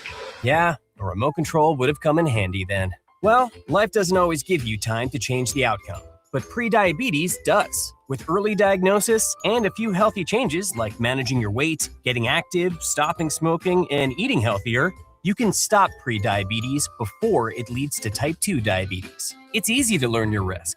Take the 1-minute test today at doihaveprediabetes.org. Life doesn't come with a remote control. Yikes! So you're on your own with the wasps. You have the power to take control of prediabetes. Visit doihaveprediabetes.org today. That's doihaveprediabetes.org. Brought to you by the Ad Council and its prediabetes awareness partners.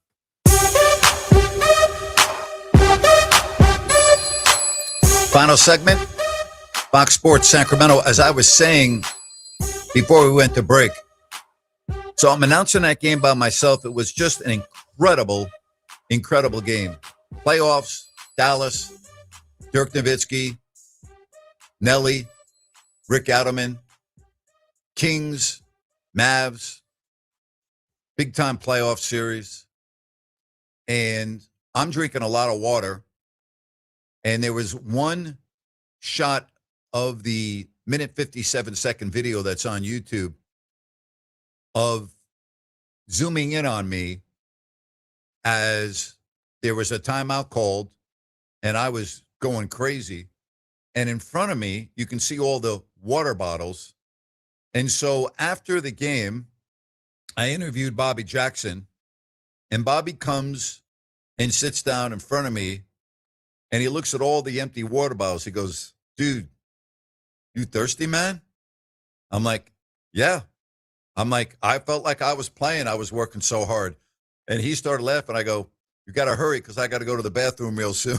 He started laughing. I had like 8 or 9 empty water bottles in front of me that I just kept on drinking throughout the game because I went through that game. I always believe in energy. even when I do the radio show, like I'm about energy, inflection in the voice, and I like to call the game as it's happening. I'm not an announcer, and I'm not talking about TV. This is radio now. I'm announcing the game in present tense. Like I've always really took pride in not announcing the game 2 seconds after the ball went into the basket. No. I'm announcing the game in real time so that, like, if I'm at home or the other team scores the basket in their arena, I want me announcing the ball going through the hoop to be completely synced with the crowd reacting to something either good or bad. I'm not one of these announcers that want to tell you what happened after it happened or watch something and then formulate in my mind how I'm going to say it. I've never, ever been like that on the radio. I announce what I am seeing in real time. Now, you can't do that 100% of the time, but I try to do it 100% of the time. But that, to this day, is probably my favorite radio call that I've ever done. My other favorite, and even though it was a horrific ending, was the Game 4 Kings-Lakers at Staples Center when Robert Horry hit the shot that really put the dagger in the Kings for that particular instance. Yeah, I remember those, Rhino, and I remember the Dallas game very, very well. It was a lot of fun to do that. Weber's got that dirty, nasty look. The Mavs head to the bench. So you did see that, huh? Oh, I've seen it more than a few times. Yeah, it's okay. great. In Yeah. fact, Amar in the YouTube chat just watched it, and it's amazing. Yeah, that was a lot of fun. I know I'm getting a lot of people now. Can I hear it? Can I hear it? Yeah, you can just go on YouTube. I don't know if I can play it on the air or not, but wow. Yeah.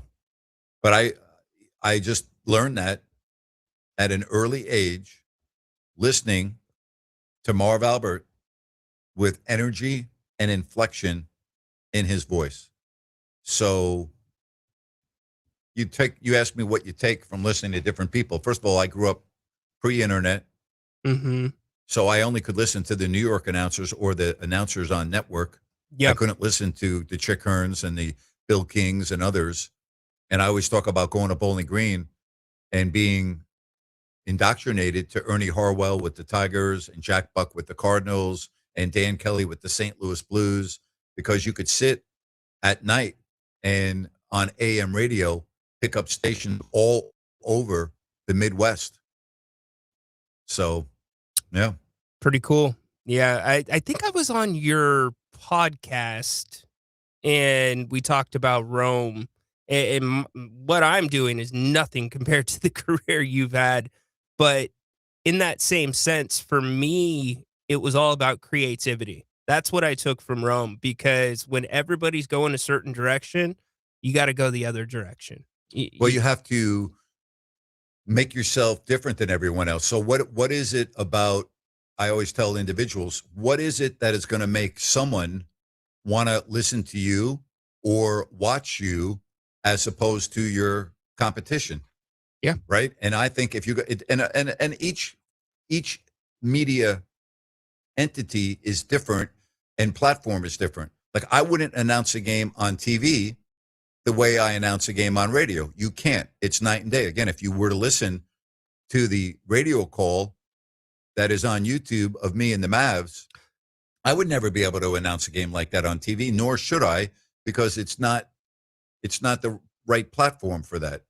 So it just depends where you are, time and place, what platform are you on, who are you working with, all those things. So I can play it here. There's no issue with that. The only issue is if you're watching on YouTube or X, you're not going to hear it, but it will go out across the air for everybody else. So good time to look it up and watch along. Do you want to play it? Yeah, go ahead. Go ahead. All right. Let's get her all set up and let her rip. Here we go.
Yeah, that was a lot of fun, that game.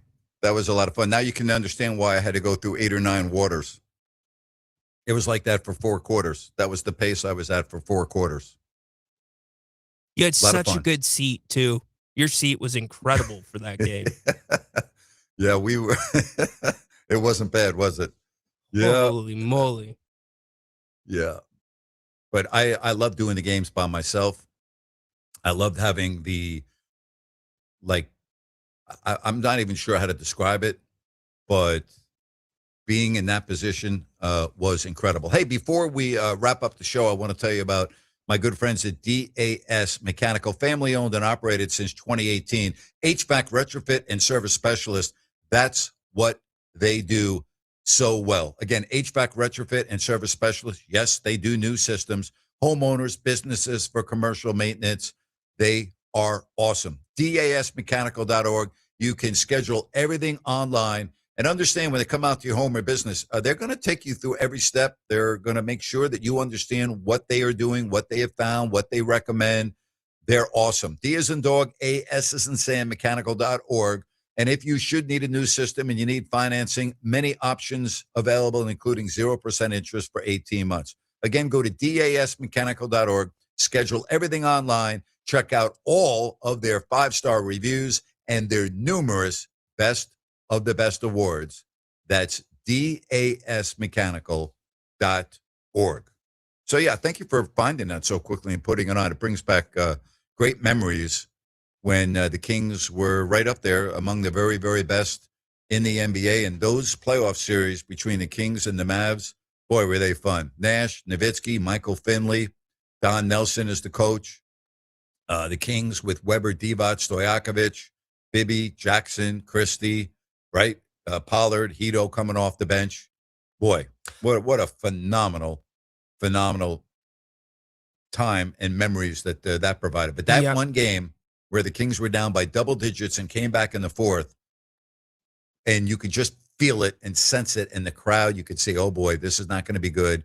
And for the Kings to come back in the way that they won that game was, to this day, one of my favorite games that I've ever announced in any sport. You know, I think that was the precursor to the Western Conference Finals. If I'm not Yes, wrong. it was. It was. Yeah. Yes, it was. Said great radio play-by-play announcers are artists. They paint a picture, and the greats, you can close your eyes and visualize the action. From Craig and Oak Grove. You're 100% correct. When I used to listen to Marv do the Rangers and the Knicks, I felt like I was at Madison Square Garden. I felt I was watching the game, and I was listening to it on radio. And I don't normally talk about myself, and I'm not that individual. But the greatest compliment that I've ever received in all of my years of broadcasting was back in the 90s, and I had a caller call my show to tell me that he was blind. And he said, Grant, I love listening to you call the games on the radio because I feel like I have my eyes back and I can see the game. And it did not, for me, get any better than that.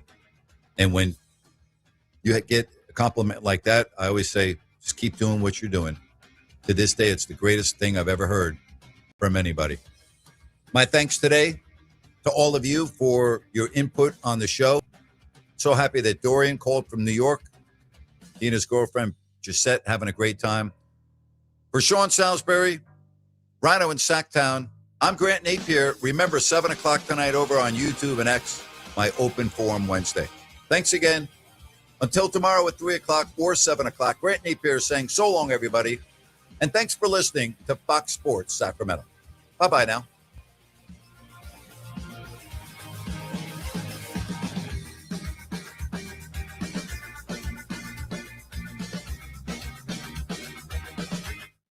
Listen up, guys. Are you experiencing any of the following? Fatigue, less drive, poor performance? If so, you may be one of the nearly 30 million men in the U.S. today dealing with ED. But did you know you don't have to pay hundreds for a prescription anymore? And you don't have to deal with the hassle of seeing the doctor.